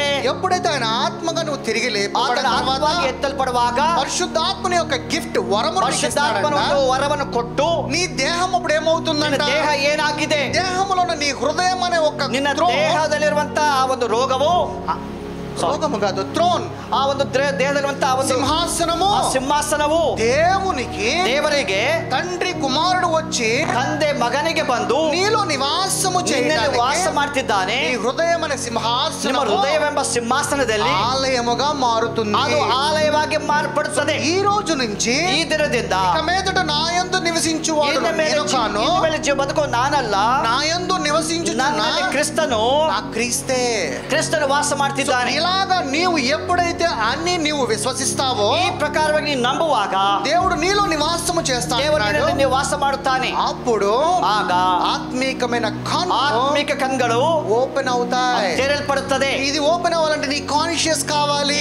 ತೆರೆಯಲ್ಪಡಬೇಕು. ನಿನಗೆ నీ ಜ್ಞಾನ స్పృహ, ಬೇಕು. అవగాహన, తెలివి, జ్ఞానము నిಮಗೆ ఇవన్నీ ఎవరిలో ఉన్నాయి? ಜ್ಞಾನ, ಬುದ್ಧಿ, ವಿವೇಕ ಇವೆಲ್ಲ ಯಾರ ಬಳಿಯಲ್ಲಿದೆ? దేవునిలో ఉన్నాయి, ದೇವರಲ್ಲಿದೆ, క్రీస్తులో ఉన్నాయి. ಕ್ರಿಸ್ತನಲ್ಲಿದೆ. అందుకని దేవుడేమన్నాడు? ದೇವರು ಏನು ಹೇಳ್ತಿದ್ದಾನೆ? ముందుగా నా నీతిని నా రాజ్యమును వెతుకుడి ನನ್ನ అన్నాడు. ನೀತಿಯನ್ನು ರಾಜ್ಯವನ್ನು ಹುಡುಕಿರಿ. ఎందుకనంటే ಯಾಕೆಂದರೆ ఆయనలో ಆತನಲ್ಲಿ సమస్తమైన జ్ఞానములు ಎಲ್ಲಾ ವಿಧವಾದ ಜ್ಞಾನ ఆయనలో ఉన్నాయి కాబట్టి ಆತನಲ್ಲಿ ಇದೆ. ఆయన రాజ్యము ಆತನ ರಾಜ್ಯವು నీలో ఉన్నది కాబట్టి. ನಿನ್ನಲ್ಲಿದೆ. అరే బాబు, ಅದಕ್ಕಾಗಿ నువ్వు ఏం తిందుమో ఏం త్రాగుదమో, ಏನ್ ತಿನ್ನಬೇಕು, ಏನು ಕುಡಿಯಬೇಕೆಂದು, ఎప్పుడు పెళ్లి చేద్దామో, దానికి ఎప్పుడు పెళ్లి చేద్దామో, ಯಾವಾಗ ಮದುವೆ ಮಾಡ್ಕೋಬೇಕು, అవన్నీ ఆల్రెడీ నోహ కాలంలో చేశారు ಇವೆಲ್ಲ కదా. ನೋಹನ ಕಾಲದಲ್ಲಿ ನಡೆದಿದೆ. ఈ రోజు నుంచి ಈ ದಿನದಿಂದ నా నీతిని నా రాజ్యాన్ని ನನ್ನ వెతుకు ನಿತ್ಯನು అన్నాడు. ರಾಜ್ಯವನ್ನು ಹುಡುಕಿರಿ. ఎందుకంటే ಯಾಕೆಂದರೆ ఆయన రాజ్యములో ಆತನ ರಾಜ್ಯದಲ್ಲಿ రైచియస్నెస్ ఉందంట, ನೀತಿ ಇದೆ, సమాధానం ఉందంట, ಸಮಾಧಾನ ಇದೆ, ఆ తర్వాత ఆనందం ಆ ఉందంట, ನಂತರ ಸಂತೋಷ ಇದೆ, జాయ్ ఉందంట. ಅಲ್ಲಿ ಸಂತೋಷ ಇದೆ. నీవు అది ನೀವು స్వతంత్రించుకోవాలంటే ಅದನ್ನು పడుకోಬೇಕು. నీవు నీ హృదయంలో ನಿಮ್ಮ ಹೃದಯದಲ್ಲಿ దేవుని రాజ్యాన్ని సుస్థిరంగా ದೇವರ ರಾಜ್ಯವನ್ನು ಸುಸ್ಥಿರವಾಗಿ పౌరస్థితిని పొందుకోవాలి. ಆ ಪೌರತ್ವವನ್ನು ಪಡ್ಕೊಂಡು నీ రక్షకుడుగా ನಿನ್ನ ರಕ್ಷಕನಾಗಿ ప్రభువుని ಕರ್ತನನ್ನ నీ హృదయంలో ನಿನ್ನ ಹೃದಯದಲ್ಲಿ విశ్వసించిన ఎడల ನಂಬುವಾಗ నీవు రక్షింపబడుదు. ನೀವು ರಕ್ಷಣೆ ಪಡ್ಕೊಳ್ತೀರಿ. సో ఈ విధంగా నీవు దేవునితో అనుసంధానమై ಈ ಪ್ರಕಾರವಾಗಿ ದೇವರ ಸಂಗಡ సహవాసము కలిగి ಸಹವಾಸ ಮಾಡಿ మనం జీవించాలి. ನಾವು ಜೀವಿಸಬೇಕು. అయితే ಆದರೆ అయ్యా సరే ఇదంతా చెప్తున్నావు, ఓకే. ಇದೆಲ್ಲ ಸರಿ, ಓಕೆ, కానీ నేను జీవిస్తున్న నా శరీరంలోనే కదా. ಆದ್ರೆ ನಾನು ಶರೀರದಲ್ಲಿ ಇದ್ದೀನಿ. ఎస్, నువ్వు శరీరంలోనే ಹೌದು, జీవిస్తున్నావు. ನೀನು ಶರೀರದಲ್ಲಿ ಇದ್ದೀಯಾ. నా అవసరతలన్నీ ఎవరు తీరుస్తారు? ನನ್ನ ಅಗತ್ಯಗಳು ಯಾರು ತೀರಿಸ್ತಾರೆ? కానీ దేవుడు అంటున్నాడు, ದೇವರು ಹೇಳ್ತಿದ್ದಾನೆ, నువ్వు ముందుగా నా రాజ్యమును గనుక ನೀನು ಮೊದಲು వెతికితే ನನ್ನ ರಾಜ್ಯವನ್ನು ಹುಡುಕಿದರೆ ఈ లోకంలో ఉన్నదంతయు ಈ ಲೋಕದ ಎಲ್ಲವನ್ನ నీ పాదములు చెంత ನಿನ್ನ పెడతాను. ಕಾಲ್ಗಡೆ ಇಡ್ತೇನೆ. అంటే ఈ లోకంలో ఉన్నదంతా కూడా ಲೋಕದ ಎಲ್ಲವನ್ನು ಕೂಡ మన పాదముల కింద ఉండేది. ನಮ್ಮ ಕಾಲ್ಗಡೆ ಇರುತ್ತದೆ. పాదముల కింద ఉండేదాన్ని ಕಾಲ್ తీసుకుని ಕೆಳಗಡೆ ಇರೋದನ್ನ మనం ఎక్కడ పెడుతున్నాం? ನಾವು ಎಲ್ಲಿಟ್ಟಿದ್ದೇವೆ? మన తల మీద ತಲೆ ಮೇಲೆ పెట్టుకుంటున్నాం. ಇಟ್ಟುಕೊಂಡಿದ್ದೇವೆ. దానికి ఇచ్చినంత ప్రాధాన్యత ಅದಕ್ಕೆ ಕೊಟ್ಟಂತ ಮುಖ್ಯತ್ವ దేవుడికి ఇవ్వలేం. ದೇವರು ಕೊಟ್ಟಿಲ್ಲ. కానీ దేవుడు ఏమంటున్నాడంటే, ದೇವರು ಏನ್ ಹೇಳ್ತಿದ್ದಾನೆ? ఇదంతా కూడా ಇವೆಲ್ಲ ಕೂಡ నాశనం అయిపోతాయి, ನಶಿಸಿ ಹೋಗುತ್ತದೆ, నశించిపోతాయి. ನಾಶವಾಗುತ್ತದೆ. కానీ నేను ಆದ್ರೆ ನಾನು నా మాటలు ನನ್ನ ಮಾತುಗಳು నా ద్వారా జీవం కలిగిన నీవు ನನ್ನ ಮೂಲಕವಾಗಿ ಜೀವಿಸೋದು ಏನು? ఎన్నటికీ ಎಂದಿಗೂ ಕೂಡ ఎప్పటికీ ಎಂದಿಗೂ ಕೂಡ ఏ యుగమందైనా ಎಂತ ಯುಗ, ఏ సంబంధమైన ಯಾವ ವಿಷಯ, ఏ సమయమైనా గానీ ಯಾವ ಸಮಯ నువ్వు నశించవు ನೀನು అన్నాడు. ನಾಶವಾಗೋದಿಲ್ಲ. ಚಪ್ಪಳೆ ಕೊಟ್ಟು ದೇವರಿಗೆ ಮಾತುಗಳಿಗಾಗಿ మనము అర్థం చేసుకునే వారిగా జీవిస్తున్నాము. ನಾವು ಅರ್ಥವಿಲ್ಲದಾಗಿದ್ದೇವೆ. దేవుడు చెప్తున్నాడు, ದೇವರು ಹೇಳ್ತಿದ್ದಾನೆ, నా కుమారుడివి అంటున్నాడు. ನೀನು ನನ್ನ ಮಗನು. కానీ మనము ನಾವು ఎంతసేపు ಎಷ್ಟೊತ್ತು ಕೂಡ శరీరానుసారంగా ಶರೀರ ಪ್ರಕಾರವಾಗಿ ನಾನಲ್ಲ, నేను అనర్హుడిని ನಾವು అనుకుంటున్నావు. ಯೋಗ್ಯತೆ ಇಲ್ಲ. అరే నువ్వు అనర్హుడు అనుకుంటే అది నీ బుద్ధి లేని ನಿನಗೆ జ్ఞానము. ಯೋಗ್ಯತೆ ಇಲ್ಲ ಅಂದ್ರೆ ನಿನಗೆ ಬುದ್ಧಿ ಇಲ್ಲ, ಜ್ಞಾನ ಇಲ್ಲ. అంటే దేవుడు ఇచ్చే ఆశీర్వాదాన్ని నమ్ముతావా? ದೇವರು ಕೊಡುವಂತ ಆಶೀರ್ವಾದ అంటే ನಂಬುತ್ತಿ? నువ్వు దేవుడి కన్నా గొప్పవాడివా? ದೇವರಿಗಿಂತ ದೊಡ್ಡವನ? దేవుడే చెప్తున్నాడు నువ్వు నా కుమారుడు అని. ದೇವರು ಹೇಳ್ತಾನೆ, ನೀನು ನನ್ನ ಮಗನು. నువ్వు ఇంకా అర్థం చేసుకుని అవివేక జ్ఞానంలో ನೀವು జీవిస్తే ಅರ್ಥವಿಲ್ಲದೆ ಅವೇಕಿಯಾಗಿ ಎಂದರೆ నీలో ఉన్న పరిశుద్ధాత్ముడు దుఃఖపడతాడు. ನಿನ್ನಲ್ಲಿ ಪರಿಶುದ್ಧಾತ್ಮ ದುಃಖ ಪಡುತ್ತಾನೆ. జ్ఞానము కలిగి ಜ್ಞಾನವುಳ್ಳವರಾಗಿ క్రీస్తు వారసులమై ಕ್ರಿಸ್ತನ ವಾರಸುದಾರರಾಗಿ క్రీస్తులాగా ಕ್ರಿಸ್ತನಾಗಿ క్రీస్తు తోడి ಕ್ರಿಸ್ತನ ಸಂಗಡ క్రీస్తు ప్రేమ కలిగి ಕ್ರಿಸ್ತನ ಪ್ರೀತಿಯುಳ್ಳವರಾಗಿ క్రీస్తు మనసు కలిగి ಕ್ರಿಸ್ತನ ಮನಸ್ಸುಳ್ಳವರಾಗಿ క్రీస్తు అధికారము కలిగి ಕ್ರಿಸ್ತನ ಅಧಿಕಾರವುಳ್ಳವರಾಗಿ ఈ లోకములో ಈ ಲೋಕದಲ್ಲಿ ఏంటి బంధిస్తావు? ಏನು ಕಟ್ಟುತ್ತೀಯೋ అది పరలోకములో ಅದು ಪರಲೋಕದಲ್ಲಿ బంధింపబడును. ಕಟ್ಟಲ್ಪಡುತ್ತದೆ. ఈ లోకములో ಈ ಲೋಕದಲ್ಲಿ నువ్వు దేన్ని ಏನು విప్పుతావో ಬಿಚ್ಚುತ್ತೀಯೋ దాని ಅದು పరలోకములో ಪರಲೋಕ ರಾಜ್ಯದಲ್ಲಿ అన్నాడు. ಬಿಚ್ಚಲ್ಪಡುತ್ತದೆ. సంఘముకి ఇచ్చిన అధికారం ఇది. ಸಭೆಗೊಂಡ ಅಧಿಕಾರ ಇದೆ. అధికారంను స్వతంత్రించుకో. ಅಧಿಕಾರವನ್ನು ಹೊಂದಿಕೋ. దేవుని కుమారుడుగా అధికారంను ದೇವರ స్వతంత్రించుకో. ಮಗನಾಗಿ ಅಧಿಕಾರ ಪಡ್ಕೋ. ఈ లోకంలో అధికారిగా దేవుని కుమారుగా రాజుగా ಈ జీవించు. ಲೋಕದಲ್ಲಿ ಅಧಿಕಾರವುಳ್ಳವನಾಗಿ ದೇವರ ಮಗನಾಗಿ ಅರಸನಾಗಿ ರಾಜನಾಗಿ ಬದುಕು. అంతేగాని వాక్యం అర్థం చేసుకోకుండా ಅದಕ್ಕೆ ವಾಕ್ಯದ ಅರ್ಥ ಆಗದೆ దేవుడు ఇస్తాడు. ದೇವರು ಕೊಡ್ತಾನೆ. దేవుడిని ప్రార్థిస్తున్నాను. ದೇವರು ಪ್ರಾರ್ಥನೆ ಮಾಡ್ತಿದ್ದೇನೆ. ప్రార్థించే దేవుడు పైన లేడు, ಪ್ರಾರ್ಥನೆ ಮಾಡಿ ದೇವರ ಮೇಲೆ ಇಲ್ಲ, నీలోనే ఉన్నాడు. ನಿನ್ನಲ್ಲಿದ್ದಾನೆ ದೇವರು. నీలో ఉన్న దేవుడితో సమాసం చేయి. ನಿನ್ನಲ್ಲಿರುವ ದೇವರ ಸಂಗಡ ವಾಸ ಮಾಡು. దేవుడిని నాకివ్వ అంటే మొత్తం ఇచ్చేసాడు. ದೇವರ ನಾನು ಕೊಡಲು ಎಲ್ಲ ಕೊಟ್ಟಿದ್ದಾನೆ. నేను నీతిమంతుడిగా చేస్తా అన్నాడు, ನಿನ್ನ చేసేసాడు. ನೀತಿವಂತರಾಗಿ ಮಾಡುತ್ತಾನಾ ಅಥವಾ ఆయనతో ಮಾಡಿದ್ದಾನಾ? పాటు నీ ఆత్మని ముద్రించబడింది, దాచబడిందా లేదా? ನನ್ನ ಸಂಗಡ ಆತ್ಮವನ್ನು ಮುದ್ರಿಸಲ್ಪಟ್ಟಿದೆಯಾ? ఆయనతో పాటు నేను కూర్చోబెట్టుకుంటాడా లేదా? ದೇವರ ಸಂಗಡ ఆయన తిన్న దెబ్బల చేత స్వస్థత పొంది ఉన్నారా లేదా? ಭಾಷಣಗಳ ಗುಣ ಆಯ್ತಾ ఆయన ಇಲ್ಲ? సమస్తము చేసి ఉన్నాడు. ಎಲ್ಲವೂ ಮಾಡಿದ್ದಾನೆ. కానీ ಆದರೆ ఇంకా నువ్వు అర్థం చేసుకోవట్లా. ನನಗಿನ್ನೂ ಅರ್ಥ ಆಗ್ತಾ ಇಲ್ಲ. నేను ఎలాగా, ನಾನು ಹೇಗೆ? నేను అసాధ్యుడిని. ನನಗೆ ಅಸಾಧ್ಯ. అరే బాబు నువ్వు అసాధ్యుడివే. ದೇವರೇ ಹೌದು, ನೀನು కానీ ಅಸಾಧ್ಯ. నీలో ఉన్న నీ తండ్రికి సమస్తము సాధ్యమే. ನಿನ್ನ ತಂದೆಗೆ ಎಲ್ಲವೂ ಸಾಧ್ಯ. సాధ్యపరిచేవాడు నీలో ఉన్నాడు. ಸಾಧ್ಯ ಮಾಡುವ ದೇವರು ನಿನ್ನ ಸಂಗಡ ಇದ್ದಾನೆ. నీవు అసాధ్యం అనే దానిని ಅಸಾಧ್ಯವಾದ ಸಾಧ್ಯ ಮಾಡಲಿಕ್ಕೆ దేవునితో సహవాసము ದೇವರ కలిగి ಸಂಗಡ ವಾಸ ಮಾಡು. ఆయన ఏదైతే అధికారం ఇచ్చాడో ಆತನು ಕೊಟ್ಟಂತ ಅಧಿಕಾರದಿಂದ వాటి ద్వారా వశము కలిగిన వాటి ద్వారా ಬಾಯಿಗಳಿಂದ ಅಧಿಕಾರವನ್ನು ಹೊಂದಿಕೊಂಡು అరే నువ్వు డెలివరీ చేయ అంటున్నాడు. ನೀವು ಬಿಡುಗಡೆ ಮಾಡು. సంఘానికి ఇచ్చిన కీ, ಸಭೆ ಕೊಟ್ಟಂತ ಬೀಗದ ಕೈಗಳು, తాళపు చెవులు ఇచ్చాడు. ಈ ಬೀಗದ ಕೈಗಳು ಕೊಟ್ಟಿದ್ದಾರೆ. మర్మముతో కూడిన తాళపు చెవులు ಇದು ఇచ్చాడు. ಕೂಟಿನಿಂದ ಕೂಡಿದೆ.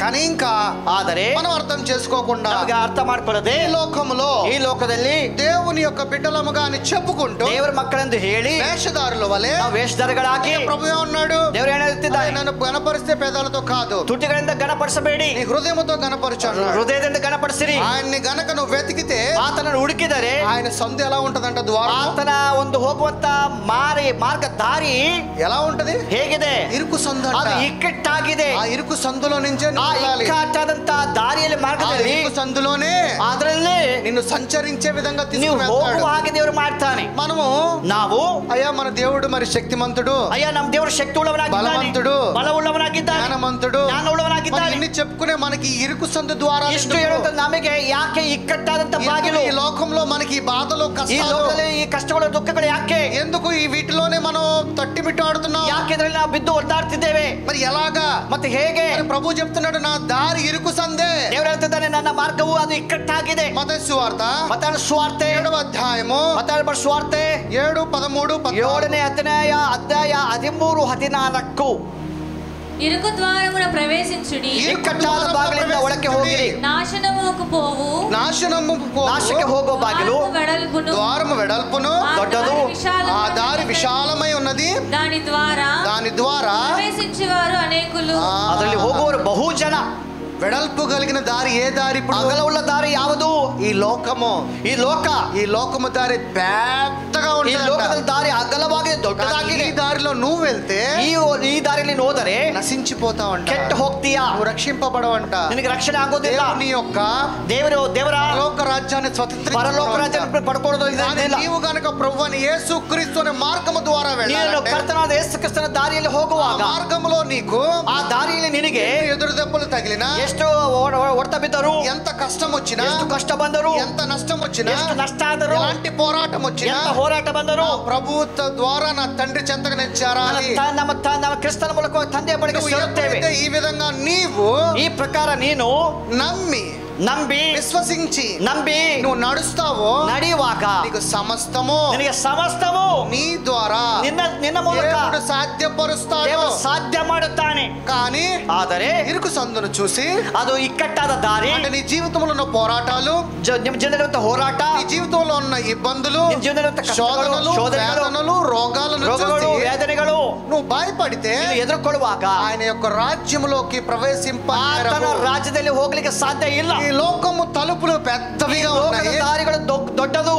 ఈ లోకములో ఉన్న తలుపుల ద్వారా నువ్వు వెళితే, ఈ లోಕದ ಬಾಗಿಲುಗಳ ಮೂಲಕ ಒಳಗೆ ಹೋಗುವಾಗ ఈ లోకంలో అశాశ్వతముగా ఉన్నదంతయు నువ్వు ಸ್ವತಂತ್ರ ಅಶಾಶ್ವತಗಳನ್ನು ಪಡ್ಕೊಳ್ಳುವಾಗ ఒక రోజు ఇవంతా కూడా నశించిపోతాయి. ಒಂದು ದಿವಸ ಇದೆಲ್ಲವೂ ನಶಿಸಿ ಹೋಗುತ್ತದೆ. కానీ దేవుడు ఏమంటున్నాడంటే, దేవుడంత ಮಾತು ಗೊತ್ತಾ, ఇరుకు సందులో నువ్వు ప్రవేశించిన రోజున, బాగిల ಒಳಗಡೆ ಹೋಗುವಾಗ, ఒకవేళ ఈ ఇరుకు సందులో నీకు వచ్చే ప్రతి శోధన, వేదన, బాధ, ಒಂದು ವೇಳೆ ಇಕ್ಕಟ್ಟಾದ ಬಾಗಿಲು ಬರುವಂತಹ ಶೋಧನೆ, ಕಷ್ಟಗಳು, ಸಮಸ್ಯೆಗಳು ಬರುವಾಗ నీవు నా అధికారము తీసుకుని, ನೀನು ಅಧಿಕಾರ ಪಡ್ಕೊಂಡು రిబ్యూక్ చేసి, ಜಯಿಸುವಾಗ, నీవు ಗದರಿಸುವಾಗ, స్వతంత్రించుకో, ನೀವು ಹೊಂದಿಕೊಳ್ಳುವಾಗ, విడుదలను పొందుకో, ಬಿಡುಗಡೆ ಹೊಂದಿಕೋ. నీవు ఈ మార్గము ద్వారా ನೀನು ಈ ದಾರಿಯಲ್ಲಿ తండ్రి చెంతకు చేరు. ತಂದೆಯ బಳಿ ಸೇರು. ఆ చేరే యొక్క మార్గము, ಆ ಸೇರುವಂತ ದಾರಿ నిత్య జీవములోకి ನಿತ್ಯ నడిపించి, ಜೀವಕ್ಕೆ ನಡೆಸುತ್ತದೆ. నేను నీ కొరకు సిద్ధపరిచిన ನಿನಗಾಗಿ ಸಿದ್ಧ ಮಾಡಿದ పరలోక రాజ్యమును ಸ್ವತಂತ್ರ ಮಾಡಿಕೋ. ఇది చెప్తున్నది వాక్యం. ಇದು వాక్ಯ ಹೇಳ್ತಾ ಇದೆ. దేవుడి దగ్గర రాగానే మాకు ఇంకా బ్లెస్సింగ్ రాలేదండి, ದೇವರ ಬಳಿ ತಕ್ಷಣ ನನಗೆ ಇನ್ನೂ ಆಶೀರ್ವಾದ ಬಂದಿಲ್ಲ, మాకు అది వస్తుందండి, ఇది వస్తుందని చెప్తారు. ನಮ್ಗೆ ಅದು ಬಂದಿದೆ, ಇದು ಬಂದಿದೆ. 14 చదవమ్మా. 14వ వాక్య, జీవమునకు పోవు ద్వారము ఇరుకును, ఆ దారి సంకుచితమై ఉందంట. ಅದು ಇಕ್ಕಟ್ಟಾಗಿದೆ. దానిని కనుగొని వారు, ಕಂಡು ಹಿಡಿಯುವವರು ಸ್ವಲ್ಪ ಜನ ಮಾತ್ರ. ఈ రోజున మనం ఆదివారము, ಇವತ್ತು ಈ ಒಂದು ಭಾನುವಾರ ದಿವಸ దేవుని యొక్క వాక్యమును వింటున్నాము. ದೇವರ ವಾಕ್ಯ ಕೇಳ್ತಾ ಇದ್ದೇವೆ. దేవునిని ఆరాధించాలని ದೇವರನ್ನು ಆರಾಧನೆ ಮಾಡಿ ಮಹಿಮಪಡಿಸಿದ್ದೇವೆ. దేవుని యొక్క వాక్యంలో జ్ఞానము పొందుకుంటున్నాము. ದೇವರ ವಾಕ್ಯ ಜ್ಞಾನ ಪಡ್ಕೊಂಡಿದ್ದೇವೆ. లోకంలో ఉన్న వారందరూ, ಲೋಕದಲ್ಲಿರುವಂತ ಎಲ್ಲರೂ ఈ లోకములో ఉన్న కలర్స్ వెంబటి, చీకటి వెంబటి పరిగెడుతున్నారు. ಈ ಲೋಕದಲ್ಲಿ ಬಣ್ಣಗಳ ಸಂಗಡ, ಕತ್ತಲ ಸಂಗಡ ಹೋಗ್ತಾ ಇದ್ದಾರೆ. ఈ లోకంలో గనక నీవు దేవుని యొక్క కుమారుడి యొక్క ఆయన చేసిన యొక్క బలియాగమును గనక నువ్వు, ఈ లోకದಲ್ಲಿ ಯೇಸು ಕ್ರಿಸ್ತನು ಮಾಡಿದಂತ ಯಜ್ಞದ ಬಗ್ಗೆ ಯೋಚನೆ ಮಾಡುವಾಗ, ఆయన చేసిన త్యాగము గనక గుర్తుపెట్టుకుంటే, ತ್ಯಾಗವನ್ನು ಜ್ಞಾಪಕ ಮಾಡಿಕೊಳ್ಳುವಾಗ జీవమున్న తండ్రి చెంతకు చేరుతావు. ನೀನು ಜೀವವುಳ್ಳ ತಂದೆಯ ಬಳಿಗೆ ಸೇರ್ತೀಯ. చేరేవారు కొద్ది మంది అంటున్నారు, ಕೆಲವರು ಮಾತ್ರ ಸೇರುತ್ತಾರೆ. సో ఆ కొద్ది మందిలో నువ్వు కూడా ఉన్నావా? ಕೆಲವರಲ್ಲಿ ನೀನಿದ್ದೀಯಾ? దేవుడి యొక్క రాజ్యమును స్వతంత్రించుకునే వారిలో ఉన్న కొద్ది వారిలో మనం అందరం ఉన్నందుకు, ದೇವರ ರಾಜ್ಯದಲ್ಲಿ ಸ್ವತಂತ್ರವಾಗಿರುವಂತ ಕೆಲವರಲ್ಲಿ ನಾವಿದ್ದೀವಾ?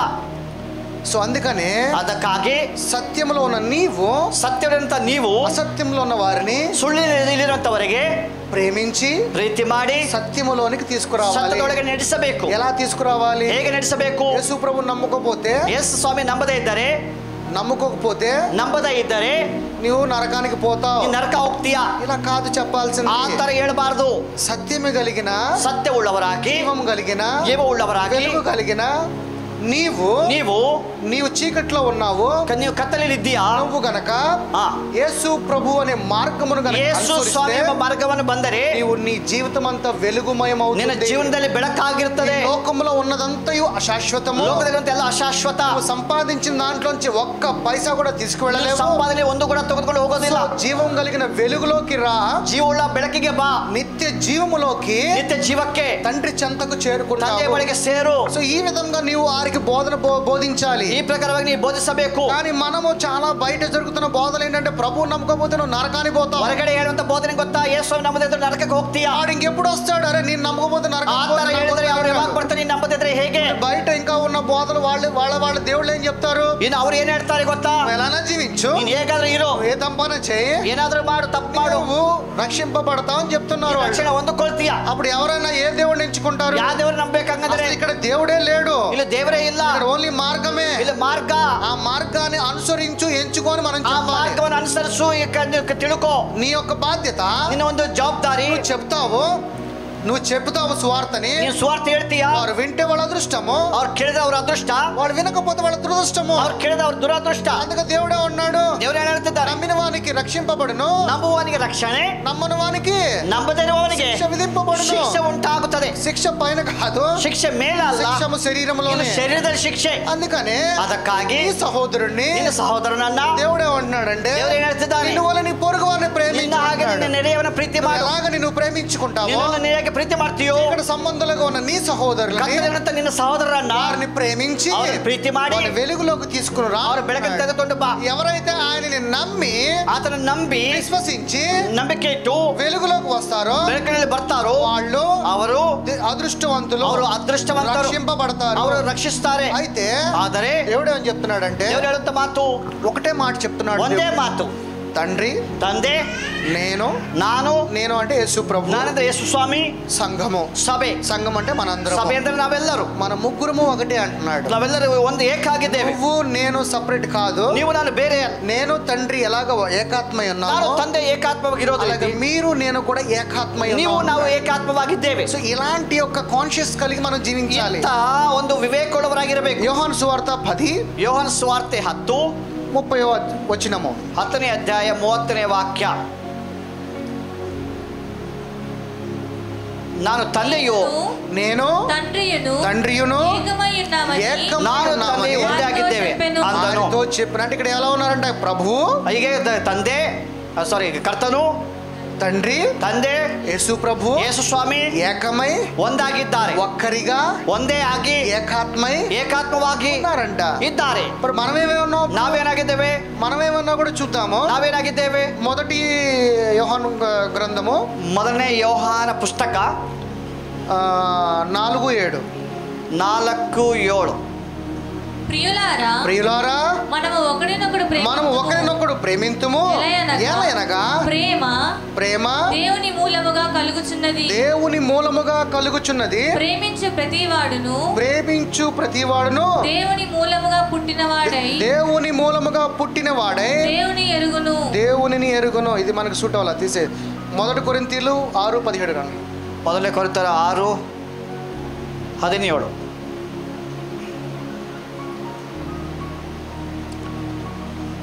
ಕರ್ತನ ಸಂಸರ್ಗದಲ್ಲಿರುವವರಾದರೂ ಆತನೊಂದಿಗೆ ಒಂದೇ ಆತ್ಮವಾಗಿದ್ದಾನೆ.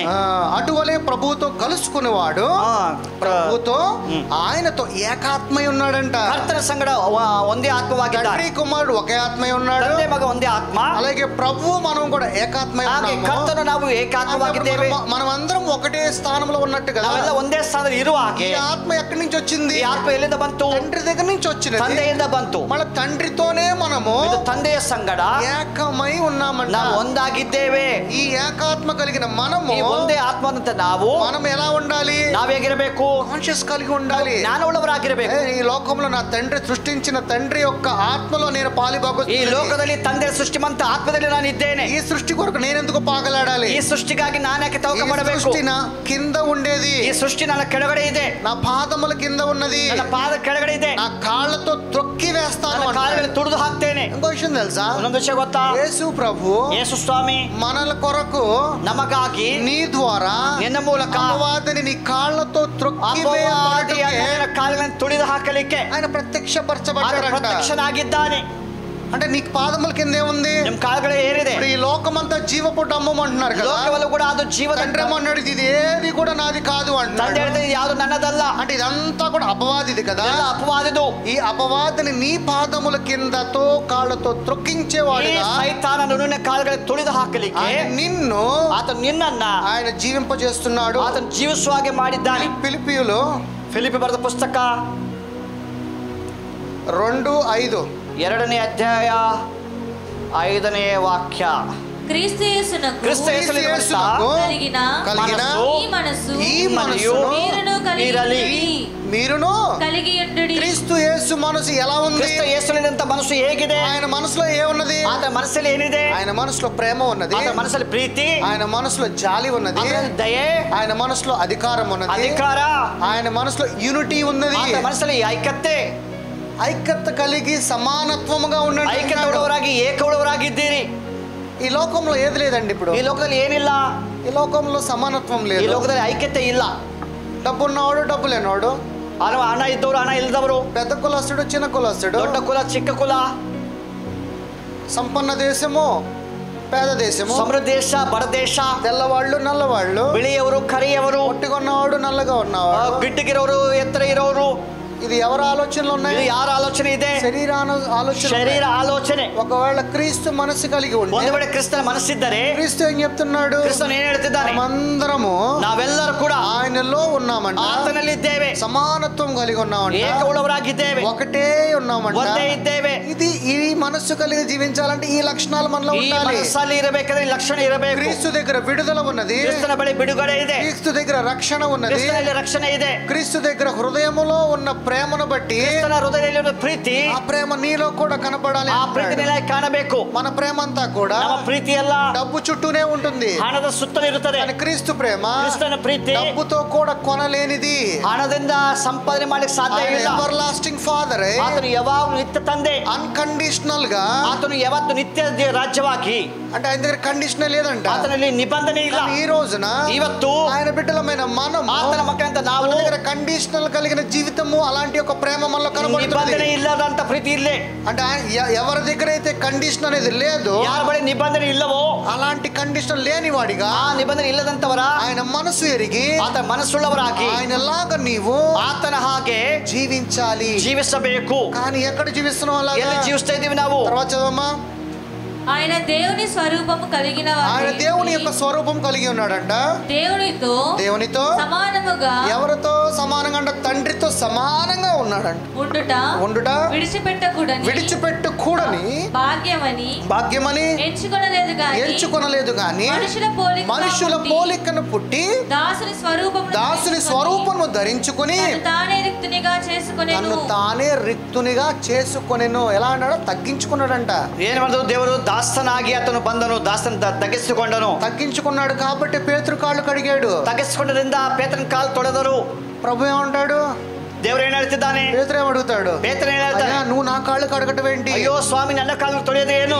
దీని యొక్క ಇದರ ಒಂದು ಅರ್ಥ, దీంట్లో ఉన్న అర్థం నీకు ఇప్పుడు అర్థం కాదు. ಇದರಲ್ಲಿ ಇರುವಂತ ಅರ್ಥ ನಿಂಗೆ ಅರ್ಥ ಆಗೋದಿಲ್ಲ. అర్థమయ్యే సమయానికి, ಅರ್ಥ ಆಗೋ ಸಮಯ నువ్వు కూడా నాకులాగా చేయన్నాడు. ನೀನು ಕೂಡ ನನ್ನ ಹಾಗೆ ಮಾಡು. ప్రభువులో ఏముంది? ದೇವರಲ್ಲಿ ಏನಿದೆ?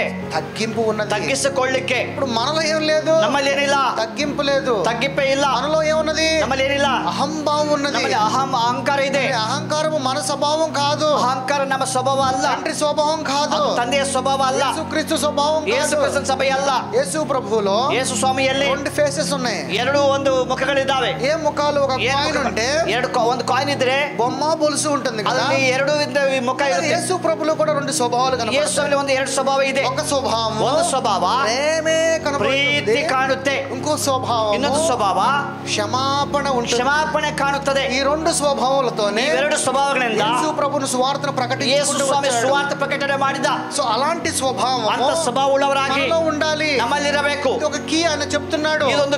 ಇದೊಂದು ಬೀಗದ ಕೈ ಎಳ್ತಿದ್ದಾನೆ. ఏంటంటే ಏನ್ ಗೊತ್ತಾ? మనం చాలా మంది మన జీవితాలలో ನಮ್ಮ ಜೀವನದಲ್ಲಿ ಅನೇಕರು ఎవరిని క్షమించము, ಯಾರು క్షమిಸೋದಿಲ್ಲ, మనలో తగ్గింపే ఉండదు. ನಮ್ಮಲ್ಲಿ ತಗ್ಗಿಸ್ಕೊಳ್ಳೋದಿಲ್ಲ. దేవుడు వాక్యం చెప్తుంది, తగ్గింపబడును ದೇವರ హెచ్చింపబడును. ವಾಕ್ಯ ಹೇಳ್ತದೆ, ತಗ್ಗಿಸ್ಕೊಳ್ಳಲ್ಪಟ್ಟವರು ಹೆಸಲ್ಪಡ್ತಾರೆ, తగ్గించుకున్నవాడు హెచ్చింపబడును అన్నాడు. ತಗ್ಗಿಸಲ್ಪಡುವವರು ಹೆಸಲ್ಪಡ್ತಾರೆ. తగ్గించుకున్నవాడు హెచ్చింపబడును. ಯಾರು ತಗ್ಗಿಸ್ಕೊಳ್ತಾರೋ ಹೆಚ್ಚಿಸಲ್ಪಡ್ತದೆ. హెచ్చింపబడిన వాడు ಹೆಚ್ಚಿಸಲ್ಪಟ್ಟವರು వాడేమవుతాడు? ಅವ್ರೇನಾಗ್ತಾರೆ? సో దేవుని యొక్క వాక్యము ದೇವರ ವಾಕ್ಯವು అర్థం చేసుకుంటూ ಅರ್ಥ ಮಾಡಿಕೊಳ್ಳುತ್ತಾ క్రీస్తులాగా మారిపోవాలి. ಕ್ರಿಸ್ತನಾಗಿ ಜೀವಿಸಬೇಕು. We are a Christ image అని ನಾವು చెప్తున్నాము. ಕ್ರಿಸ್ತನ ಸ್ವರೂಪವಾಗಿದ್ದೇವೆ. క్రీస్తు ఇమేజ్ కలిగిన మనము ಕ್ರಿಸ್ತನ ಸ್ವರೂಪವುಳ್ಳವರಾಗಿ ఆయనకు ఆలయమై ఉన్న ಆತನಿಗೆ నీవు ಆಲಯವಾಗಿರೋದು ನೀವು నీలో ఉన్న దేవుడితో సహవాసము చేయగలిగిన ನಿಮ್ಮಲ್ಲಿದ್ದ వారిలాగా ದೇವರ ಸಂಗಡ ಸಹವಾಸ ಮಾಡಬೇಕು. క్రీస్తు మనసు ఎరిగిన వారిలాగా ಕ್ರಿಸ್ತನ ಮನಸ್ಸುಳ್ಳವರಾಗಿ మనం జీవించాలి ఈ ನಾವು లోకంలో. ಜೀವಿಸಬೇಕು. యోహాను సువార్త ಯೋಹಾನ ಸುವಾರ್ತೆ 15:5 15ನೇ ಅಧ್ಯಾಯ 5ನೇ ವಾಕ್ಯ. ద్రాక్షావల్లిని నేను, ద్రాక్షావల్లిని నేను, తీగలు మీరు, ఎవడు నా యందు నిలిచియుండునో నేను వాని యందు నిలిచియుండును, వాడు బహుగా ఫలించుచు నాకు వేరుగా ఉండి మీరేమీ చేయలేరు. క్రీస్తుకి మనకి ఉన్న ಕ್ರಿಸ್ತನಿಗೆ ನಮಗಿರುವಂತ ఆ చెట్టు ఏంటి? ಆ ಒಂದು ಬಳ್ಳಿ ಏನು, ದ್ರಾಕ್ಷ ಬಳ್ಳಿ ಏನು? క్రీస్తే చెట్టు అనుకోండి. ఇక్కడ ఏమంటున్నాడు? ಹೇಳ್ರಿ ಏನಂತ ಕ್ರಿಸ್ತನ ಬಳ್ಳಿ ಆಗಿದೆ. ద్రాక్షావల్లినే నేను అంటున్నాడు. ನಾನು ದ್ರಾಕ್ಷ ಬಳ್ಳಿ. ఆ యొక్క చెట్టులో ನೀವು ఆయన ఒక తీగలుగా మనం ఉన్నామంట. ಕೊಂಬೆಗಳಾಗಿದ್ದೀರಿ. ఆ తీగలుగా ఉన్న వాళ్ళందరూ కూడా, ಕೊಂಬೆಗಳ ಎಲ್ಲರೂ ಕೂಡ ఎవరైతే తీగగా ఉంటాడో, ಯಾರು ಕೊಂಬೆಗಳಾಗಿರ್ತಾರೋ ఆ తీగగా ఉంది కదా, ఆ ಕೊಂಬೆಗಳು ఇప్పుడు ఈ తీగ వెళ్ళి దీనికి వెళ్ళి అంటుకున్నది అనుకో, ಈ ಕೊಂಬೆಗೆ ಅದಕ್ಕೆ ಅಂಟ್ಕೊಂಡ್ರೆ మధ్యలో ఉన్నది ఏంటిది? ಅದು ಮಧ್ಯೆ ಏನಿದೆ ಮಧ್ಯೆ? అది ఉన్నవాడు బహుగా ఫలించును అంట. ಅದಿರುವಂತನು ಬಹಳ ಫಲ ಕೊಡುತ್ತಾನೆ.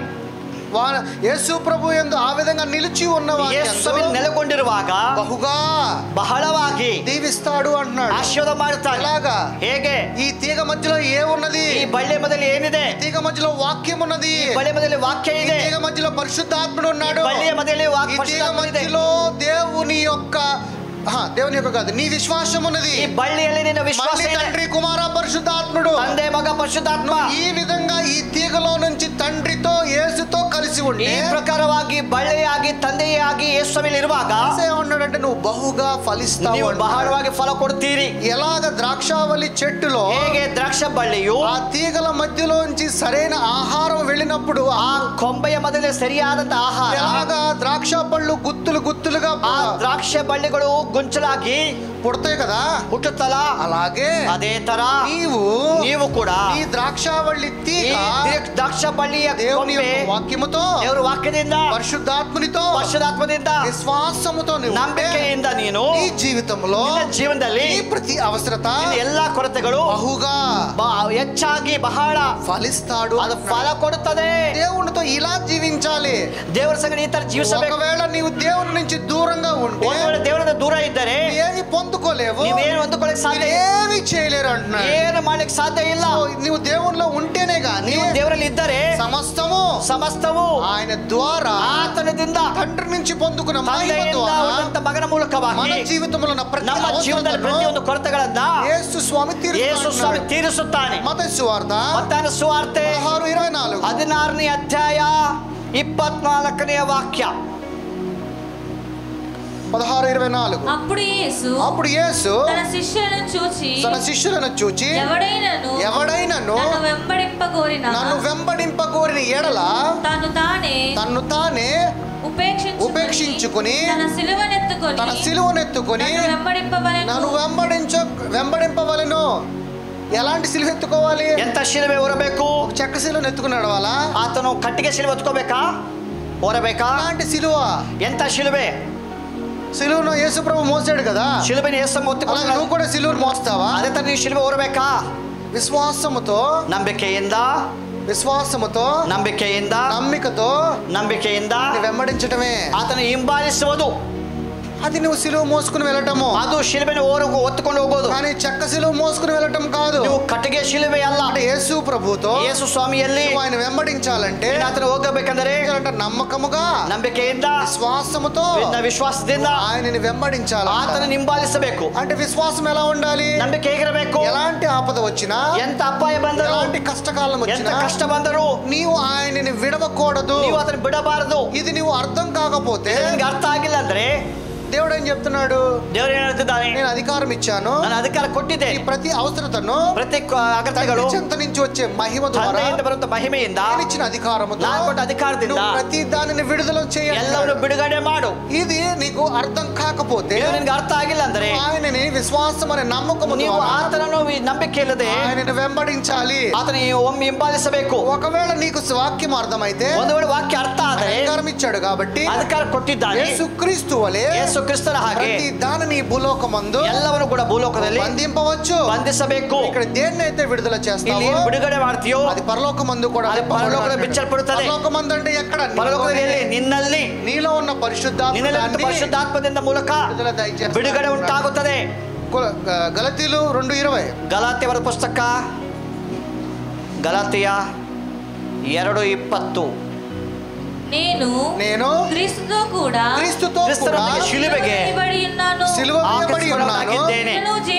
ఇకను నా యందు నానಲ್ಲ, ఇకను జీవించువాడును నేను కాను, క్రీస్తే నా యందు జీవించుచున్నాను. నేను ఇప్పుడు శరీరమందు జీవించుచున్న జీవితము తన్ను ప్రేమించి నా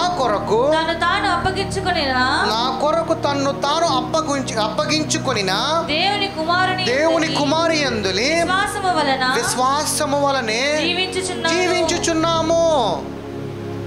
ఆయనతో పాటు మనం సిలువ ఎక్కి ఉన్నామంట. ಆತನ ಸಂಗಡ ಶಿಲುಬೆಗೆ ಹಾಕಲ್ಪಟ್ಟಿದ್ದೇವೆ. ನೀವು ಅದನ್ನ ನಮ್ಮಾಲಿ ಫಸ್ಟ್. ನೀವು ಅದನ್ನ ನಂಬಬೇಕು. నా పాపముల నిమిత్తమై ನನ್ನ ಪಾಪಗಳಿಗಾಗಿ నా ప్రభు సిలువ ఎక్కి ఉన్నాడు. ನನ್ನ ಕರ್ತನು ಶಿಲುಬೆ ಏರಿದ್ದಾನೆ. ఆయనతో పాటు నేను కూడా ಆತನ ಸಂಗಡ ನಾನು ಕೂಡ ఆయన సిలువలో నేను కూడా పాలిభాగస్తుడై ఉన్నానని విశ్వాసము ద్వారా ನೀನು ఇక మీదట నుంచి ಇನ್ನು ಮೇಲೆ నా యందు జీవించువాడును నేను కాను, ನಾನಲ್ಲ, నా యందు నివసించువాడు నా యేసే, ಕ್ರಿಸ್ತನು ಜೀವಿಸುತ್ತಿದ್ದಾನೆ. రక్షించిన నా యేసే, ನನಗೆ ರಕ್ಷಣೆ ಯೇಸು, పోషించే నా యేసే. ಪೋಷಿತ ಯೇಸು. ఇలాంటి యొక్క విశ్వాసం కలిగిన నమ్మకముతో ಇಂಥ ನಂಬಿಕೆಗಳ ವಿಶ್ವಾಸದಲ್ಲಿ నీవు జీవించాలి. ನೀನು ಬದುಕಬೇಕು. కొలస్సీలు రాసిన పత్రిక ಕೊಲೊಸ್ಸೆಯವರ ಪುಸ್ತಕ 3వ అధ్యాయము 3.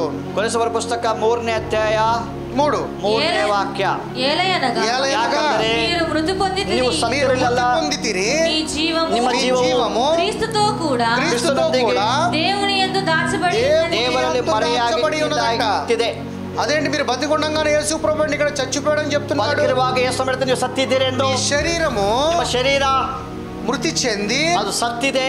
దేవుని జీవం కలిగిన ఆత్మగా, ದೇವರ ಜೀವವುಳ್ಳ ಆತ್ಮವಾಗಿ తిరిగి జన్మించి ಮತ್ತೆ ಹುಟ್ಟಿ ఆయన ఆత్మలాగా నువ్వు జీవించాలి. ಆತ್ಮವಾಗಿ ಜೀವಿಸಬೇಕು. నీ ఆత్మ, ನಿನ್ನ ಆತ್ಮ దేవుడి దగ్గర దాచబడి ఉన్నదంటే ಮುಚ್ಚಲ್ಪಟ್ಟಿದೆ. శరీరము మన్నే వచ్చింది, మన్నుకి వెళ్ళిపోయిందా లేదా? ಶರೀರ ಮಣ್ಣಾಗಿ ಮತ್ತೆ ಮಣ್ಣಿಗೆ ಹೋಗುತ್ತಲ್ಲ. మన్నుకి వెళ్ళిపోయిన శరీరం ఎక్కడుంది ఇప్పుడు? మಣ್ಣಿಗೆ ಒಂದು శరీర ఎಲ್ಲಿದೆ? నిన్ను సజీవుడిగా మళ్ళీ అక్కడి నుంచి నిన్ను లేపి సజీవంగా ఎబ్బిసి ఆయన ఆత్మగా, ఆత్మವಾಗಿ ఆయనతో పాటు దాచిపెట్టుకుని ఉన్నాడు.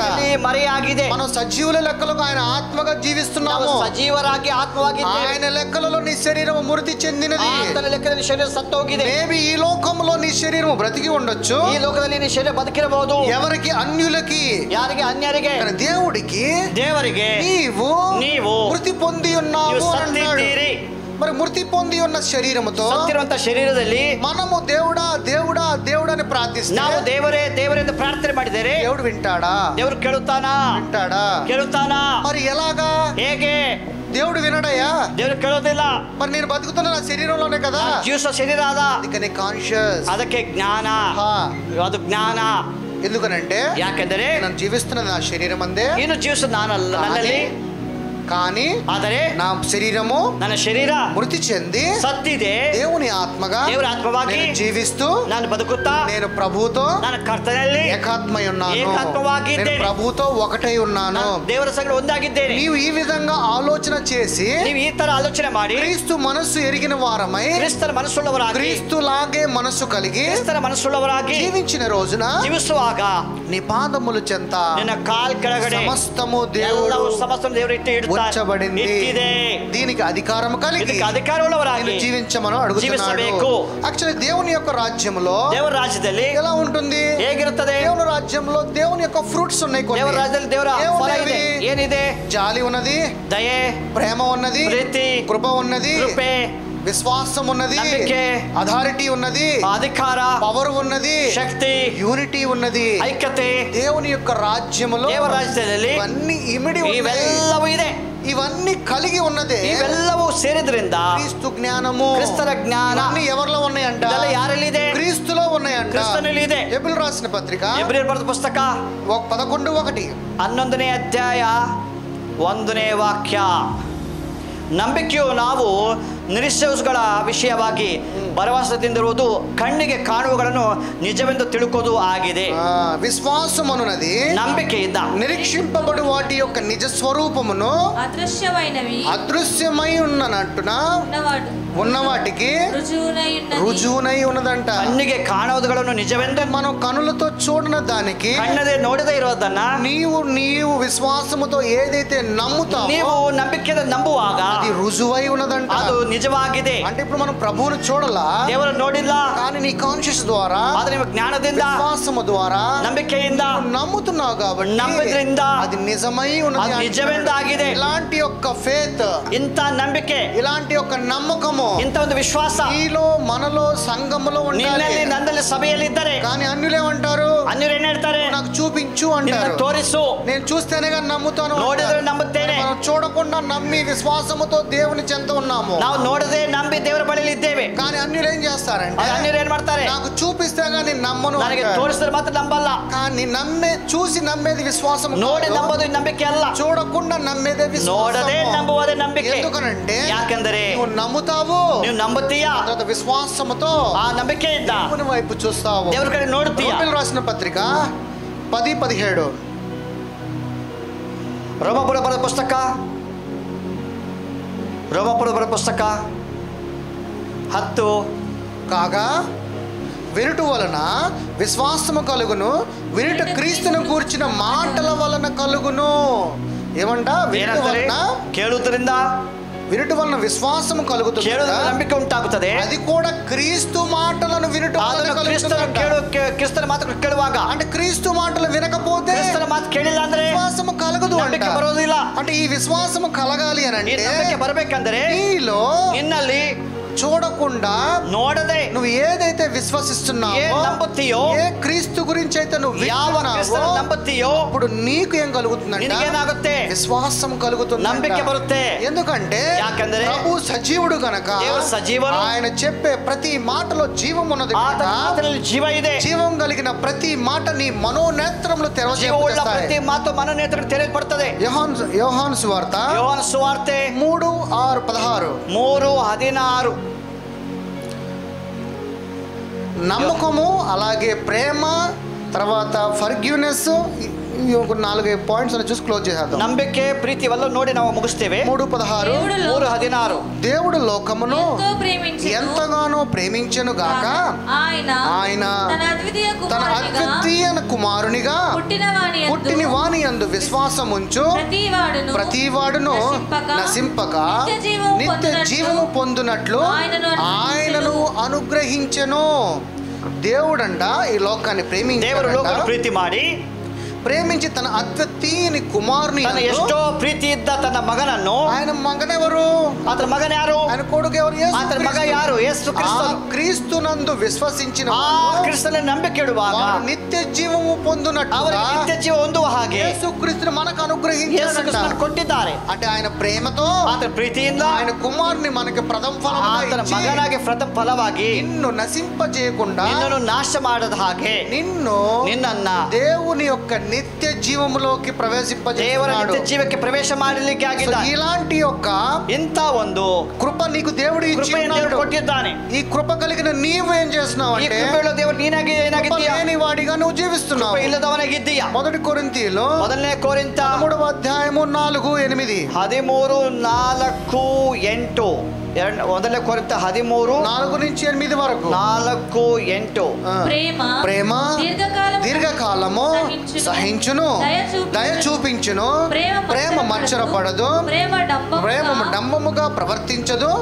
అది ఉప్పొంగదు, అమర్యాదగా నడవదు, స్వప్రయోజనము విచారించుకొనదు, త్వరగా కోపపడదు, త్వరగా కోపపడదు, అపకారమును మనస్సులో ఉంచుకొనదు, దుర్నీతి విషయమై సంతోషపడక సత్యమునందు సంతోషించును, అన్నిటినీ తాళుకొనును, అన్నిటినీ నమ్మును, అన్నిటినీ నిరీక్షించును, అన్నిటినీ ఓర్చును, ప్రేమ శాశ్వత కాలముండును, ప్రవచనములైనను నిర్ధారకములైనను భాషలైనను నిలిచిపోవును, జ్ఞానమైనను నిర్ధారకమగమవును.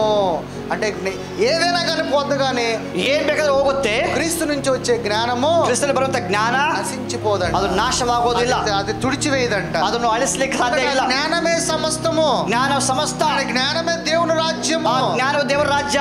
ఈయన యొక్క రాజ్యములో ప్రేమ ఉన్నదంట, ಈತನ ರಾಜ್ಯದ ಪ್ರೀತಿ ಇದೆ, ప్రేమ మత్సరపడదంట, ಪ್ರೀತಿ ಏನಾಗುತ್ತೆ, ప్రేమ డంబముగా ప్రవర్తించదంట. ప్రేమ ಪ್ರೀತಿ ತಾಳ್ಮೆ ಉಳ್ಳದ್ದು, ಪ್ರೀತಿ ದಯೆ ಉಳ್ಳದ್ದು ತೋರಿಸುವುದು, అది ఉప్పొంగదంట. అంటే ఉప్పొంగదంటే ಅದು ಹೊಟ್ಟೆ ಕಿಚ್ಚುಕೊಳ್ಳುವುದಿಲ್ಲ. దేవుని యొక్క ప్రేమ నీలో ఉంటే కోపం రాదంటున్నాడు. ದೇವರ ಪ್ರೀತಿ ನೀಡಿದ್ರೆ ಕೋಪ ಬರಲ್ಲ. నీలో ఉగ్రత, ఉప్పొంగే ఉగ్రత రాదంటున్నాడు. ನಿನ್ನಲ್ಲಿ ಹೊಟ್ಟೆ ಕಿಚ್ಚಿರೋದಿಲ್ಲ. నీలో అమర్యాదగా నడవదు, ನಿನಗೆ ಅಗೌರವವಾಗಿ ನಡೆಯೋದಿಲ್ಲ. సప్రయోజనమును విచారించుకొనదు, ನಿನ್ನ ಸ್ವಪ್ರಯೋಜನ ಯೋಚನೆ ಮಾಡುವುದಿಲ್ಲ. త్వరగా కోపపడదు, ಬೇಗ ಸಿಟ್ಟು ಬರೋದಿಲ್ಲ. అలాగే అపకారమును మనస్సులో ఉంచుకొనదు. ಅಪಕಾರ ಅಂತ ಮನಸ್ಸು ಇರೋದಿಲ್ಲ. అంటే నీ హృదయం అనే మనసులో ನಿಮ್ಮ ಹೃದಯದಲ್ಲಿ ఉంచదు అంటే ಅದು ಇರೋದಿಲ್ಲ. ದೇವರು ಹೇಳ್ತದ ವಾಕ್ಯ, దేవుని యొక్క వాక్యము శాశ్వత కాలం ఉండు. ದೇವರ ವಾಕ್ಯ ಶಾಶ್ವತ ಕಾಲ. దేవుని యొక్క ప్రేమ, ದೇವರ ಪ್ರೀತಿ ఎవర్ లాస్టింగ్, ಅದು ಎಂದೆಂದಿಗೂ ಶಾಶ್ವತ. ఎప్పుడు అన్ని యుగాలలో, ಯಾವಾಗಲೂ ಎಲ್ಲಾ ಯುಗ ఏ ಶಾಶ್ವತ. సమయమైనా, ಯಾವ ಸಮಯ, ఏ సందర్భమైనా, ಯಾವ ಸಂದರ್ಭ, దేవుడి యొక్క ప్రేమ నిరంతరము, ದೇವರ ಪ್ರೀತಿ ನಿರಂತರ, ಇವತ್ತು ನಾಳೆ ಯಾವಾಗಲೂ ಏಕ ರೀತಿಯಾಗಿದೆ. అలాంటి ప్రేమ దేవుని యొక్క కుమారుని దగ్గర ఉందంట. ಅಂತ ಪ್ರೀತಿ ದೇವರ ಮಗನಲ್ಲಿ ಇದೆ. ఇది ఇలాగ ఉన్నదంట పరలోక ಈ రాజ్యం. ತರ ಪರಲೋಕ ರಾಜ್ಯ ಇದೆ.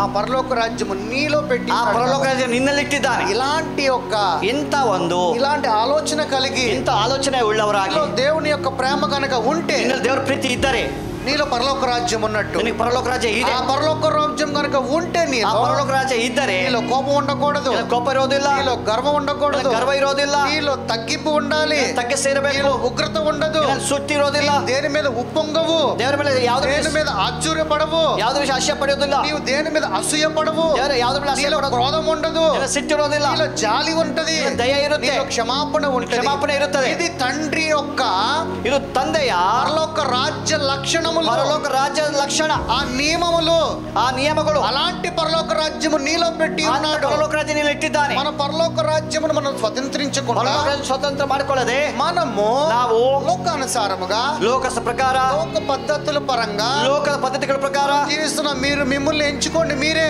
ನಿಮ್ಮನ್ನು ನೀವು ತಿಳ್ಕೊಳ್ಳಿ. క్షమాపణ గుణం కలిగి జీవించాలి. ಕ್ಷಮಿಸುವಂತ ಗುಣ ಇರಬೇಕು. యేసు ప్రభు అడుగుతాడు పేతురు గారు, ఎన్ని మార్లు క్షమించాలి? ದೇವರು ಯೇಸು ಸ್ವಾಮಿ ಬಳಿ ಪೇತ್ರನ ಕೇಳ್ತಾರೆ, ಎಷ್ಟು ಸಲ 70,000 మార్లు అని అంటాడు. 70 ಸಲ ಕ್ಷಮಿಸಬೇಕು. ಎಷ್ಟು ಸಲ ಆಗ್ಬಹುದು, వాడు ఎన్నిసార్లు తప్పు ಎಷ್ಟೇ ಸಲ చేస్తాడు, ತಪ್ಪು ಮಾಡಿದ್ರು ಕೂಡ క్షమించే గుణం క్షమిಸಬೇಕು. కండిషన్ గుణం ఉండకూడదు. ನಿಮ್ಮ నిబంధನೆ గుಣ ಇರಬಾರದು. నా దగ్గర అన్కండిషనల్, ನನ್ನಲ್ಲಿ నిబంధನೆ ಇಲ್ಲ, నా దగ్గర ఎటువంటి రిస్ట్రిక్షన్ లేదు, ಯಾವ నిబంధನೆ ಇಲ್ಲ. నేను ఎప్పుడు నిన్న నేడు రేపు ఒకటే ನಾನು రీతిగా ಯಾವಾಗಲೂ ನಿನ್ನೆ ಇವತ್ತು ಏಕರೀತಿಯಾಗಿದ್ದೇನೆ, వాడిగానే ఉన్నాను. ಕ್ಷಮಿಸುವನಾಗಿದ್ದೇನೆ. అలాంటి యొక్క ಅಂತ హృదయం ధరించుకుని జీవించడం. ಹೃದಯ ಉಳ್ಳವರಾಗಿ ಜೀವಿಸಬೇಕು. మత్తయి సువార్త 6:12, ಮತ್ತಾಯ ಸುವಾರ್ತೆ 6:12. మత్తయి సువార్త 6:12 త్వరగా ಬೇಗ ಮುಗಿಸ್ತೇವೆ. మా రుణస్థులను మా రుణస్థులను మేము మేము క్షమించి ఉన్న ప్రకారము మా రుణములను క్షమించు. మా రుణములను ನಮಗೆ ತಪ್ಪು ಮಾಡುವವರು ನಾವು ಕ್ಷಮಿಸಿದ ನಮ್ಮ అయ్యా, క్షమిಸ್ತೇವೆ. నేను ఎలాగ క్షమిస్తున్నానో ನಾನು ಯಾತ క్షమిಸ್ತೀನೋ అలాగే నా మీద ఉన్న వాటిని కూడా ನನ್ನ ಮೇಲೆ ఇರೋದು ಕೂಡ క్షమించు అంటాడు. క్షమించు. అంటే నీ క్షమాపణ నువ్వు ನಿನಗೆ పొందుకోవాలంటే ಕ್ಷಮಿಸಿ ಹೊಂದಿಕೋಬೇಕು. ముందు నువ్వు ఇంకొకటి క్షమించాలి. ಮೊದಲು ಬೇರೆಯವರು ಕ್ಷಮಿಸಬೇಕು. ఆ క్షమాపణ ఉంటేనే గాని ಆ ಕ್ಷಮಾಪಣೆ ಇದ್ದರೆ నీ జీవితంలో ನಿನ್ನ ಜೀವನದಲ್ಲಿ నీకు క్షమాపణ ನಿನಗೆ దొరుకుతుంది. ಕ್ಷಮಾಪಣೆ ಸಿಗುತ್ತೆ. సో ఈ విధంగా దేవుడు నీతో ಈ ತರ మాట్లాడుతున్నాడు. ದೇವರು ಮಾತಾಡ್ತಿದ್ದಾರೆ. మత్తయి సువార్త 18:21 ಮತ್ತಾಯ ಸುವಾರ್ತೆ 18:21. 18. ఆ ఆ సమయంలో పేతురు ఆయన యొద్దకు వచ్చి, ప్రభువా, నా నా సహోదరుడి ఎడల తప్పిదము చేసిన ఎడల నేను ఎన్ని మార్లు అతనిని క్షమింపవలనని 7 మార్లు మట్టుగా అని అడిగాను. 7 ಸಲ ಕೇಳ್ತಿದ್ದಾನೆ పేతురు అడుగుతున్నాడు యేసు ప్రభు, ಯೇಸು ಬೆಳೆ ಕೇಳ್ತಿದ್ದಾರೆ, నా సహోదరుడు నా యందు తప్పిదము చేసిన ఎడల ತಪ್ಪು ಮಾಡಿದ್ದಾರೆ, అతను ఎన్ని మార్లు క్షమించవలనని, ಕ್ಷಮಿಸಬೇಕು. 7 మార్లా 7 ಸಲನಾ అని అడుగుతున్నాడు ಅಂತ ಕೇಳ್ತಿದ್ದಾನೆ. యేసు ప్రభు ఏం చెప్తున్నాడు చూడండి. ಯೇಸು ಏನ್ ಹೇಳ್ತಿದ್ದಾನೆ? అందుకు యేసు అతనితో ఇట్లా, ಯೇಸು ಸಂಗಡ ಹೀಗೆ 7 ಮಾರುల మట్టికే కాదు, 7 ಸರ ಅಲ್ಲ, 70 ఏళ్ల మారుల 77 మట్టుకని ಸರ ಕ್ಷಮಿಸಬೇಕು. నీతో చెప్పుచున్నాను అంటున్నాడు. ನಿನ್ನ ಸಂಗಡ ಹೇಳ್ತಿದ್ದೇನೆ, 70 ఏళ్ళు అంట 77 ಸರ. ప్రతి మనిషి జీవితం యొక్క ಪ್ರತಿಯೊಬ್ಬ ಮನುಷ್ಯನ జీవితం యొక్క స్పాన్ ఎంత? ಜೀವನ ಒಂದು ಆಯುಷ್ಯ ಎಷ್ಟು? 70 ఏళ్ళు. 70. మహా ఆరోగ్యంగా ఉంటే 80 ఏళ్ళు అంట. ಹೆಚ್ಚಾದರೆ 60. అంటే నీ జీవితాంతము ಜೀವನ ಪೂರ್ತಿ ఫర్గ్యూనెస్ చేసే ಕ್ಷಮಿಸಬೇಕು. క్షమాపణ అనే గుణము నీ ಕ್ಷಮಾಪಣೆ లేకపోతే ಇಲ್ಲದೆ ಹೋದರೆ నీవు నా కుమారుడు కాదు. ನೀನು ನನ್ನ ಮಗನಲ್ಲ. నీవు గనుక క్షమిస్తే ನೀವು ಕ್ಷಮಿಸಿದರೆ నేను నీ తప్పులను క్షమిస్తా. ನಾನು ನಿನ್ನ ತಪ್ಪನ್ನು ಕ್ಷಮಿಸ್ತೇನೆ. నీవు తప్పులను క్షమించిన ఎడల ನಿಮ್ಮ తಪ್ಪನ್ನು క్షమిಸದೆ ಇದ್ದರೆ నీ తప్పులను కూడా క్షమించను. ನಿಮ್ಮ ತಪ್ಪನ್ನು ಕ್ಷಮಿಸೋದಿಲ್ಲ. మనం ఎలాంటి కలిగి ఉండాలో, ನಾವು ಹೇಗಿರಬೇಕು? క్షమాపణ గుణం కలిగి క్షమిಸು ఉండాలి, ಗುಣ, తగ్గించుకునే గుణం కలిగి తగ్గించుకునే ఉండాలి, గుణ, ప్రేమ కలిగిన గుణం కలిగి ప్రీతి ఉన్న ఉండాలి, గుణ, ఎదుటి వారి మీద జాలిపడే గుణం ఉండాలి, దయ తోసే గుణ, ఎదుటి వారి మీద నీవు ಬೇರೆಯವರ ಸಂಗಡ ನೀವು నోటితో పలికేది కాదు, ಬಾಯಿಂದ ಅಲ್ಲ, ప్రేమతో క్రియలను ಪ್ರೀತಿಯಿಂದ ಕ್ರಿಯೆಗಳ ಮೂಲಕವಾಗಿ ಕ್ಷಮಿಸಬೇಕು. ఆ రోజున నువ్వు దేవుని కుమారుడు, ಅವತ್ತು ದೇವರ ಮಗನು, నీలో దేవుడు ఉన్నాడు, నిన్ను ఆయన దేవుడు పరలోక ఇದ್ದಾನೆ, రాజ్య నియమములు ದೇವರ కనబడతాయి. ರಾಜ್ಯ ಇದೆ ಎಂದು ಗೊತ್ತಾಗುತ್ತೆ. అప్పుడు దాకా నీలో ఈ నియమములు లేనంత వరకు ಅಲ್ಲಿ కూడా ನಿನಗೆ ನಿಯಮ ಇಲ್ಲ ಅಂದ್ರೆ మనిషిలో కావాల్సింది ఏంటి? ಮನುಷ್ಯಗೆ ಬೇಕಾದೇನು ಗೊತ್ತಾ? హ్యుమానిటీ కావాలి. హ్యుమానిటీ అంటాం కదా, ಮನುಷ್ಯಗೆ ಏನಾಗುತ್ತೆ? ಮನುಷ್ಯತ್ವ, ಮಾನತ್ವ, మానవత్వం కావాలి. ಮಾನವತ್ವ, ಮನುಷ್ಯತ್ವ. ఇప్పుడు క్షమాపణ కావాలంటే ఏం కావాలి? ಕ್ಷಮಾಪಣೆ ಬೇಕಾದ್ರೆ ಏನ್ ಬೇಕು? మానవత్వం కావాలి. ಮಾನವತ್ವ ಬೇಕು. మానవత్వం లేకపోతే ಮನುಷ್ಯತ್ವ ಇಲ್ಲ ಅಂದ್ರೆ నువ్వు ఎవరిని కూడా క్షమించవు. ಯಾವ ಕ್ಷಮಿಸಕ್ಕೆ ಸಾಧ್ಯ ಇಲ್ಲ. యోహాను సువార్త ಯೋಹಾನ ಸುವಾರ್ತೆ 13వ అధ్యాయము 13. 13ನೇ ಅಧ್ಯಾಯ 13 13ನೇ ಅಧ್ಯಾಯ 13 17 బోధకుడనియు ప్రభువనియు మీరు నన్ను పిలుచుచున్నారు, నేను బోధకుడను ప్రభువును గనుక మీరు పిలుచుట న్యాయమే. తర్వాత కాబట్టి ప్రభువును బోధకుడనైన నేను మీ పాదములను కడిగిన ఎడల మీరును ఒకరి పాదములను కడగవలసినదే. ఒకరిని క్షమింపడానికే నీ మనసు రాదు. ಒಬ್ಬರು ಕ್ಷಮಿಸಲಿಕ್ಕೆ ಮನಸ್ಸು ಬರ್ತಾ ಇಲ್ಲ. వాడి కాళ్ళ మీద పడి ಇನ್ನೊಬ್ಬರ ಕಾಲ್ ಮೇಲೆ ಬಿದ್ದು వాడి కాళ్ళు కడిగే అంత హృదయం నీలో ఉందా? ಅವ್ರ ಕಾಲ್ ತೊಳೆ ಹೃದಯ ಇದೆಯಾ? దేవుడు హృదయం అది. ದೇವರ ಹೃದಯ ಅದು. కానీ దేవుడు ఏమంటున్నాడంటే, ದೇವರು ಏನ್ ಹೇಳ್ತಿದ್ದಾನೆ? ఇలాంటి హృదయం కలిగిన రోజునే ಇಂಥ ಹೃದಯ ಇರುವಾಗ నీవు ನೀನು కుమారుడివి, ನನ್ನ ಮಗನು, నా రాజ్యము ನನ್ನ ರಾಜ್ಯವು నీలో ఉన్నది అంటున్నాడు. ನಿನ್ನಲ್ಲಿದೆ. తర్వాత ಮತ್ತೆ నేను మీకు చేసిన ప్రకారమును మీరును చేయవలసిన మీకు మాదిరిగా ఇలాగు చేసి మీరు చేయాలి. ఇలాంటి స్వభావం మీలో పుట్టాలి. ఇలాంటి ఒక క్షమాపణ గుణము కలిగి ఉండాలని నేను మీకు మాదిరిగా నేను చేసి ಮಾಡಬೇಕು. ಇಂಥ ಸ್ವಭಾವ ಇರಬೇಕು, ಕ್ಷಮಿಸೋ ಗುಣ ಇರಬೇಕೆಂಬುದು ನಾನು ನಿಮಗೆ ಉದಾಹರಣೆಯಾಗಿ ಮಾದರಿಯಾಗಿ ಮಾಡಿದ್ದೆ, ನೀವು ಮಾಡಬೇಕು. తర్వాత దాసుడు తన యజమానుని కంటే గొప్పవాడు కాడు, పంపబడిన వాడు తను పంపిన వాని కంటే గొప్పవాడు కాడని మీతో నిశ్చయముగా చెప్పుచున్నాను. ఈ సంగతులు మీరు ఎరుగుదురు గనుక వీటిని చేసిన ఎడల మీరు ధన్యులు. ತಿಳ್ಕೊಂಡು ಇದರಂತೆ ಮಾಡಿದರೆ ನೀವು ಧನ್ಯರು. ఇలాంటి పనులు, ఇలాంటి ఒక మనస్సు కలిగి, మనస్సు ఇంత ಕೆಲಸಗಳು క్రీస్తు మనస్సు కలిగి జీవించాలి. మనస్ಸಾಗಿ క్రీస్తు మనస్సు కలిగిన వారు, ಕ್ರಿಸ್ತನ ಮನಸ್ಸುಳ್ಳವರಾಗಿ. మన మనసులు ఎలా ఉంటాయి? ನಮ್ಮ ಮನಸ್ಸು ಹೇಗಿದೆ? మనం ఇప్పుడు ఒకళ్ళ గురించి రాగానే మై డియర్ ఫ్రెండ్ అని మాట్లాడుకుంటాం. ನಾವು ಬಂದ ತಕ್ಷಣ అయ్యో ನನ್ನ ಸಹೋದರ, పక్కకి వెళ్ళంగానే ನಾವು సైడ్కి ಹೋಗಿ వాడు ఎంత ఫ్రెండ్ అని, ಅವನೆಂತವನಪ್ಪ. ఇలాంటి స్వభావం కలిగే సమాజం ఉంది. ఇంత స్వభావ సమాజ ಇದೆ. కానీ క్రీస్తు మనస్సు, క్రిస్తన మనస్సు దగ్గరికి వెళ్ళినప్పుడు కూడా your my my dear beloved ಹೋಗುವಾಗ ನನ್ನ బ్రదర్ అంటాడు, ನನ್ನ సహోదర. అలాగే ఆయన వెనకకి వెళ్ళినా గానీ ఇంతకే ಹೋದ್ರು ಕೂಡ he is my beloved brother అంటాడు, ప్రీతిಯ సహోదర. అలాంటి మనసు కలిగి ఉండాలి. ఇంత మనసు ఇರಬೇಕು. నీవు దేవుని ముందైనా, నీవు దేవರ ಮುಂದೆ, సహోదరుడు ముందైనా, సహోదర ముందే, సహోదరుడు వెనకైనా, ಹಿಂದಗಡೆ దేవుని యొక్క ప్రేమ కలిగి, ದೇವರ ಪ್ರೀತಿ నీవు అలాగే ఉండాలండి. ನೀವು ಹಾಗೆ ಇರಬೇಕು. ಆದರೆ వేషధారుల వలె మనుషుల ముందు ఒకలాగా, మనుషుల ముంದೆ ಒಂದ್ಸರ, మనుషుల వెనక ఒకలాగా, ಹಿಂದಗಡೆ ಒಂದು ತರ రెగ్యులర్ గా సహజంగా ప్రతి ఒక్కరు ఇలాగా జీవిస్తున్నాం. ఈ ತರ జీవిస్తా ఇದ್ದಾರೆ. మరి ఇలాంటి జీవన విధానము, ఇంత జీవన విధాన దేవునికి ప్రీతికరమైనదా? ದೇವರ ಪ್ರೀತಿಯಾಗಿದೆಯಾ? అరే నీవు దేవునికి మనోహరమైన సువాసన పరిమళంగా జీవించు అంటున్నాడు. మనోహరವಾಗಿ ಸುವಾಸನೆಗಳ ಪರಿಮಳವಾಗಿರಬೇಕು. నీ యొక్క పరిమళమైన మనోహరమైన సువాసన ఎలా పరిమళವಾದಂತ మనోహర ಅಂತ ಪರಿಮಳ. ఆ సువాసన ఏంటి? ఆ సువాసన ಏನು అంటే మంచి సెంట, ಒಳ್ಳೆ ಸೆಂಟ, అది మంచి అత్తర, ಒಳ್ಳೆ ಅತ್ತರ, అది మంచి డియోడ్రెంట్, ಒಳ್ಳೆ ಒಂದು ಡಿಯೋಡ್ರೆಂಟ್, మంచి బాడీ స్ప్రేనా, ಅದು ಬಾಡಿ ಸ್ಪ್ರೇ ప్రేమ కాదు. అల్ల నీ మనోహరమైన సువాసన, ನಿನ್ನ ಮನೋಹರ ಸುವಾಸನೆ దేవుని ప్రేమే. ದೇವರ ಪ್ರೀತಿ. దేవుని ప్రేమ లేకపోతే ದೇವರ ಪ್ರೀತಿ ಇಲ್ಲದೆ ಇದ್ದರೆ లోకంలో మనం ఎవరిని కూడా ಈ ప్రేమించలేము. ಲೋಕದಲ್ಲಿ ಯಾರು ಪ್ರೀತಿ ಮಾಡಲಿಕ್ಕೆ ఈ ಸಾಧ್ಯ ಇಲ್ಲ. లోకంలో ఏది మిస్ అయింది? ಈ ಲೋಕದಲ್ಲಿ ಏನಾಗಿದೆ? సమానత్వం మిస్ అయింది, ಐಕ್ಯತೆ ಇಲ್ಲ, దేవుని ప్రేమే మిస్ ದೇವರ అయింది. ಪ್ರೀತಿ ಇಲ್ಲ. అదే చెప్పడానికి దేవుడు వచ్చాడు. ಅದು మళ్ళీ ಹೇಳಕ್ಕೆ ದೇವರು ಬಂದರು. ఆ రోజు నుంచి ఈ రోజు దాకా ಆ ದಿನದ ಈ ದಿನದವರೆಗೂ ప్రేమే లేదంట. ಪ್ರೀತಿ ಇಲ್ಲ. మాట్లాడుకోవడానికి చాలా ఈజీగా ఉంటుంది ప్రేమ. ಮಾತಾಡಲಿಕ್ಕೆ ಬಹಳ ಸರಳ, కానీ అది చాలా కష్టం. ಅದು ಕಷ್ಟ. ఆ కష్టాన్ని నువ్వు ಆ అధిగమించాలి. ಕಷ್ಟ ಜಯಿಸಿ దాన్ని జయించాలంటే ಅದು ಜಯಿಸಬೇಕೆಂದರೆ ఏంటి? దేన్ని జయించాలి? ముందు ಯಾವ ಜಯಿಸಬೇಕು? చెప్పండి, ఎవరైనా చెప్పగలరా? ఏం జయించಬೇಕು? దేన్ని జయించాలి? ಯಾವ ಜಯಿಸಬೇಕು? దేన్ని జయించాలి చెప్పండి? శరీరం జయించాల.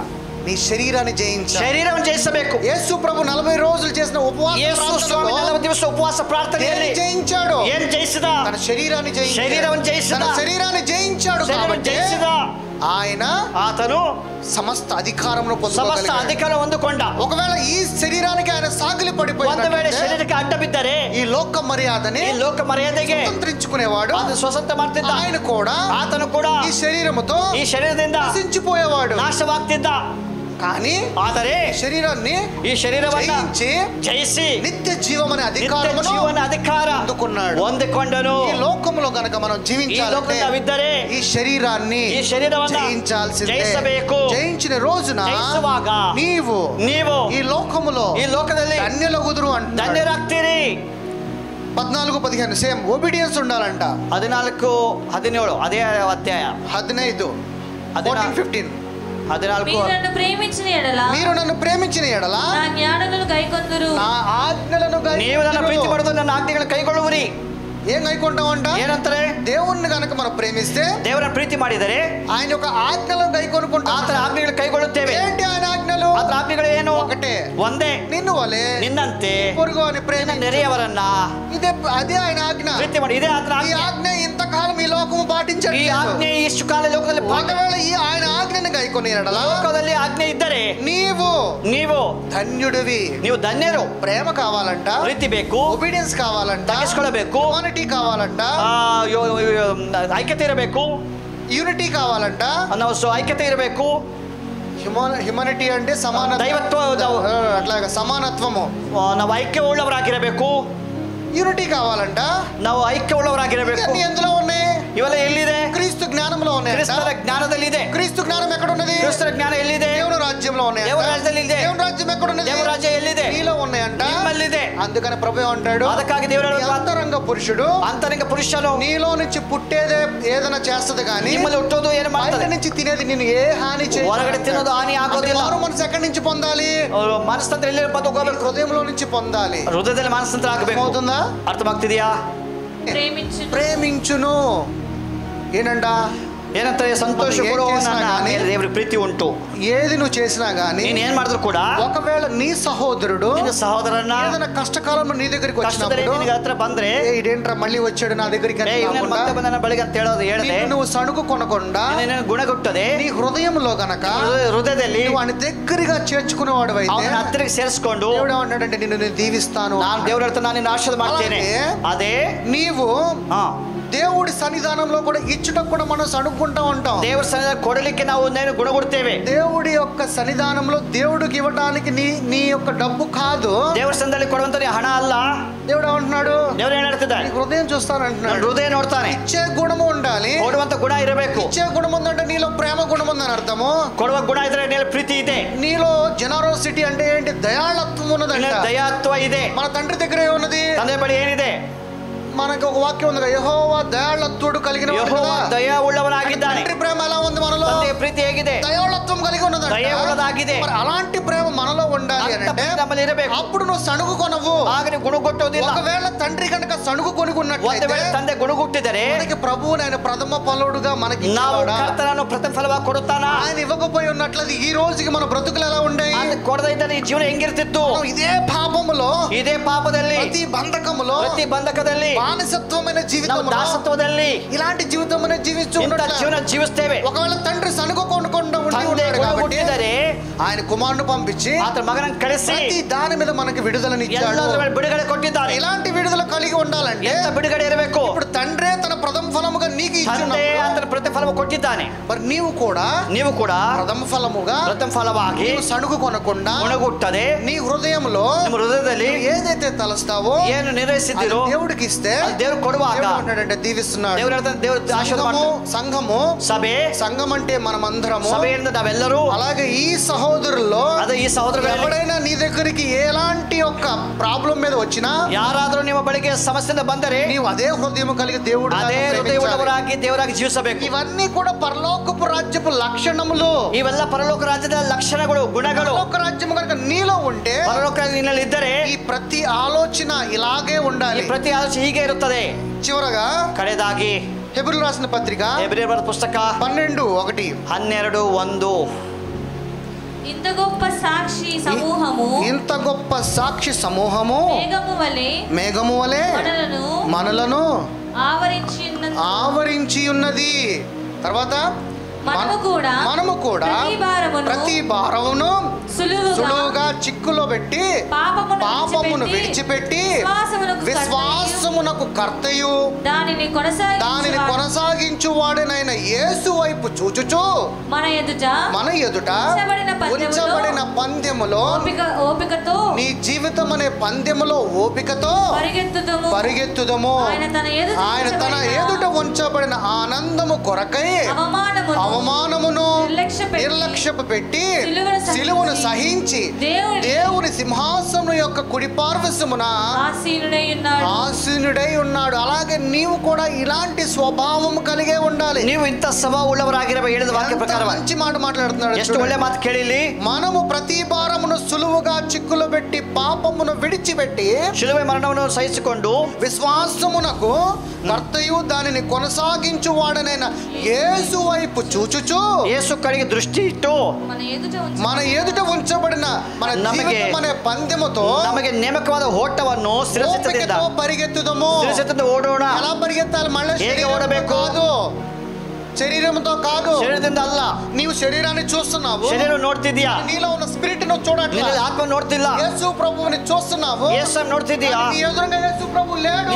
ನಿನ್ನ ಎದುರುಗಡೆ యేసు ಇಲ್ಲ. అదే విధంగా అదే ತರ నీ శరీరంను చూస్తూ శరీరం ನೋಡ್ತಾ జీవిస్తా ಇದೀಯా. దేవుని ఆత్మగా నువ్వు పరిగెత్తాలి. దేవుని ఆత్మగా ఓడಬೇಕು. ఈ ఆత్మతో పరిగెత్తినప్పుడు ఆత్మగా ఓಡುವಾಗ శరీరానుసారంగా నీకు ఈ శరీరానుసారವಾಗಿ ಏನಾದರೂ ಕೂಡ ఏ ఇబ్బంది, ఏ ఒత్తిడి, ಯಾವ ಕಷ್ಟ, ಯಾವ ಒತ್ತಡ ಬಂದರೂ ఓపికతో నిరీక్షణ ಉಳ್ಳವರಾಗಿ దేవుని ఎదుట ದೇವರ ಮುಂದಗಡೆ తన ఉంచబడిన ఆనందము కొరకై ಆನಂದ ಸಂತೋಷಕ್ಕೋಸ್ಕರ కూడా ಅವಮಾನವನ್ನು ಅಲಕ್ಷ್ಯ ಮಾಡಿ ಶಿಲುಬೆಯ ಯಾಗములో ಮರಣವನ್ನು ಸಹಿಸಿಕೊಂಡು ದೇವರ ಸಿಂಹಾಸನದ ಬಲಗಡೆಯಲ್ಲಿ ಆಸೀನುಡವೈ ಆಸೀನನಾಗಿದ್ದೀಯ. ಕ್ರಿಸ್ತು ಮನಸ್ಸು ಎರಿಗಿ ಮನಸ್ಸುಳ್ಳವರಾಗಿ ಹೃದಯವುಳ್ಳವರಾಗಿ ಜ್ಞಾನము కలిగి దేవుని యొక్క రాజ్యವನ್ನು ನಂಬಿ అలాంటి యొక్క గుణాతిశయములు, అలాంటి యొక్క లక్షణములు, అలాంటి యొక్క తలంపులు కలిగి ఆలోచನೆయನ್ನ దేవుని కుమారుడు ದೇವರ ಮಗನಾಗಿ ఈ భూలోకములో నిన్ను ఇబ్బంది పెడుతున్న కష్టపడుచుವಂತ ప్రతి చింతను, యావత్తును, ప్రతి బంధకమును, ప్రతి రోగమును, ప్రతి అప్పును యేసుక్రీస్తు అనే అధికారముతో ఈ లోకములో బంధింపబడితే అది పరలోకములో కూడా బంధింపబడును. ఇక్కడ నువ్వు దేని మీదైతే నీ జీవితంలో శోధించే ప్రతి పరిచర్యను, ಜೀವನದಲ್ಲಿ ಶೋಧನೆ ಎಲ್ಲ ವಿಷಯಗಳಲ್ಲಿ ఏ కార్యమైతే నేను ఇబ్బంది పెడుతుందో, ಯಾವ ಕಾರ್ಯ ನಿಮಗೆ ಕಷ್ಟ ಮಾಡ್ತಾ దాని మీద నువ్వు విడుదలను ఈ లోకంలో విడిపిస్తే అది పరలోకంలో కూడా విడుదల పొందుకొనుగాక. క్రీస్తు మనస్సు కలిగి క్రీస్తు వారమై ఆయనతో ఏకమైన ఆత్మగా మనం ఆయనందరి పిల్లలముగా ಆತನ ಮಕ್ಕಳಾಗಿ మనదంతయు యేసు వైపు చూచుచు ನಾವೆಲ್ಲರೂ ಯೇಸು ಕಡೆಗೆ ನೋಡಿ యేసు ఎక్కడున్నాడు? ಯೇಸು ಎಲ್ಲಿದ್ದಾರೆ? యేసు మన ఎదురు లేడు. ಯೇಸು ನಮ್ಮ ಮುಂದಗಡೆ ಇಲ್ಲ. యేసు మనలో ఉన్నాడు. ಯೇಸು ನಮ್ಮಲ್ಲಿದ್ದಾನೆ. మనలో ఉన్న యేసును చూస్తూ యేసును ನೋಡಿ పరిశుద్ధాత్మని యొక్క సహవాసములో దేవునితో ದೇವರಾತ್ಮದಲ್ಲಿ ಏಕವಾಗಿ దేవునిని మహిమపరుస్తూ మహిమపరుచుతా తండ్రి చెంత నుండి పొందుకున్న మహిమను నీ జీవితంలో నీ ప్రతి అవసరతను తీర్చే విధంగా నీవు దేవుని కుమారుడుగా రాజుగా ದೇವರ ಮಗನಾಗಿ ఈ లోకంలో నువ్వు జీవించాలి. జీవించబడాలి. ఇది దేవుని యొక్క చిత్తము, తండ్రి యొక్క చిత్తము. బానిసంగా జీవించేది తండ్రి యొక్క చిత్తం కాదు. నీకు దత్తపుత్రాత్మనిచ్చాడు గాని దాసి ఆత్మను, పిరికి ఆత్మను ఇవ్వలేదు. పిరికివాడిగా ఈ లోకంలో జీవించకు. దేవుని ఆత్మగా, శక్తి కలిగి, జ్ఞానము కలిగి, దేవుని కుమారుడుగా ఈ లోకంలో స్వతంత్రించుకో. దేవుడు నీలో ఉంచిన పరలోకపు రాజ్యముని, పరలోక రాజ్య పౌరస్థితిని, ఆ పౌరత్వం నీవు పొందుకుని నీ యొక్క జీవం కలిగిన ఆత్మీకమైన కనులను తెరిచి, జీవుడు ఆత్మిక కన్నులు తెరదు. నీ యొక్క కాన్షియస్ క్రీస్తు మనసులాగా, జ్ఞానమున క్రీస్తు మనసాగి యేసు క్రీస్తు అనే ఒక రాజ్యములోకి ప్రవేశించు. రాజ్యದಲ್ಲಿ ప్రవేశ ఈ మాడు. భూలోక రాజ్యంలో ప్రవేశించు. భూలోక రాజ్య ప్రవేశం వల్ల భూలోక రాజ్యము దేనికి ఉపయోగపడదు? భూలోక రాజ్య ప్రయోజనం అది నశించిపోతుంది. అది నాశనవాಗುತ್ತದೆ. ఆకాశము భూమి సమస్తము నశించిపోగుತ್ತದೆ. ఆయన నా మాటలే నాశనవాಗುವುದಿಲ್ಲ. గతించని యొక్క ఆయన మాటలో జీవించు. క్రీస్తు వాక్యములో జీవించు. క్రీస్తు ప్రేమలో జీవించు. క్రీస్తు మనసులో జీవించు. క్రీస్తు లాగా జీవించు. క్రీస్తు కొరకే జీవించు. క్రీస్తును చూస్తూ జీవించు. క్రీస్తై ఈ లోకంలో జీవించు. God bless you all. Amen. ಮಾಡಿ ಗಟ್ಟಿಗೆ ಚಪ್ಪಲಿ ಹೊಡೆದಂತ ಎಲ್ಲರೂ ಸೇರಿ ಒಳ್ಳೆ ಅದ್ಭುತವಾದ ಸಂದೇಶ. ದೇವರಾಜ್ಯ ಎಲ್ಲಿದೆ ಅಂತೆ? ఇంచేపు విన్నారు వాక్య. దేవరాజ్యం ఎక్కడుందట చెప్పండి. నాలో అని చెప్పండి, గట్టి చెప్పండి. దేవుని రాజ్యము చెప్పండి. దేవుని రాజ్యము ఈ రోజు నుండి నాలోనే ఉంది. నాలో దేవుని రాజ్యం ఉందండి. ఉంటుంది. ఏమి దాని సూచన ఏంటి? గుర్తు ఏంటి? ఇతరులు క్షమించడమే గుర్తు. హల్లెలూయా. నాలో దేవుని రాజ్యం ఉంది. అవును. అయితే ఎలా తెలుస్తుంది అది? వేరే వాళ్ళని క్షమించినప్పుడు, దేవునిలో జీవించినప్పుడు, దేవుని మార్గంలో ఉన్నప్పుడు, దేవుని ప్రేమించినప్పుడు, అప్పుడు దేవుని రాజ్యం నీలో ఉందని నువ్వు తెలుసుకుంటున్నావు. హల్లెలూయా. దేవుడు మంచి సందేశము, ఈరోజు అద్భుతమైన వాక్యము. నిజంగా ఈ వాక్యము నాకు చాలా బ్లెస్సింగ్గా ఉండే. అయ్యగారు వాక్యం చెప్తుంటే ట్రాన్స్లేషన్ చేస్తున్నా కదా, ప్రతి ఒక్క వార్త కూడా నా ఆత్మను తాకింది. హల్లెలూయా. నిజంగా నేను దీవించబడిన. ఈరోజు ట్రాన్స్లేషన్లో నిజంగా నేను దీవించబడిన. టు బి ఫ్రాంక్, ఏదో అయ్యాని మెప్పించాలని కాదు, అది కాదు. సత్యం ఏంటంటే నిజంగా ఈరోజు చాలా అద్భుతంగా ఉండే వాక్యం. అయ్యగారు వాక్యం చెప్తుండగా అది నేను ఊహించి గ్రహించి ఆ ప్రతి ఒక్క మాట కూడా చాలా దీవెనగా ఆశీర్వాదంగా ఉండే. ఎన్నో విషయాలు మనం సరి చేసుకోవాలా. హల్లెలూయా. అందులో ముఖ్యమైనది ఏంటంటే క్షమాగుణము. హల్లెలూయా. రెండోది తగ్గించుకోవడం. ఇవి రెండు ఉంటే మనం దేవుని రాజ్యంలో ఉంటాం. హల్లెలూయా. డాక్టర్ గారు వచ్చారు, ఒక పాట పాడతారు, కార్యక్రమం సమర్పించుకుందాం. కదయ్యా. డాక్టర్ గారు వచ్చారు.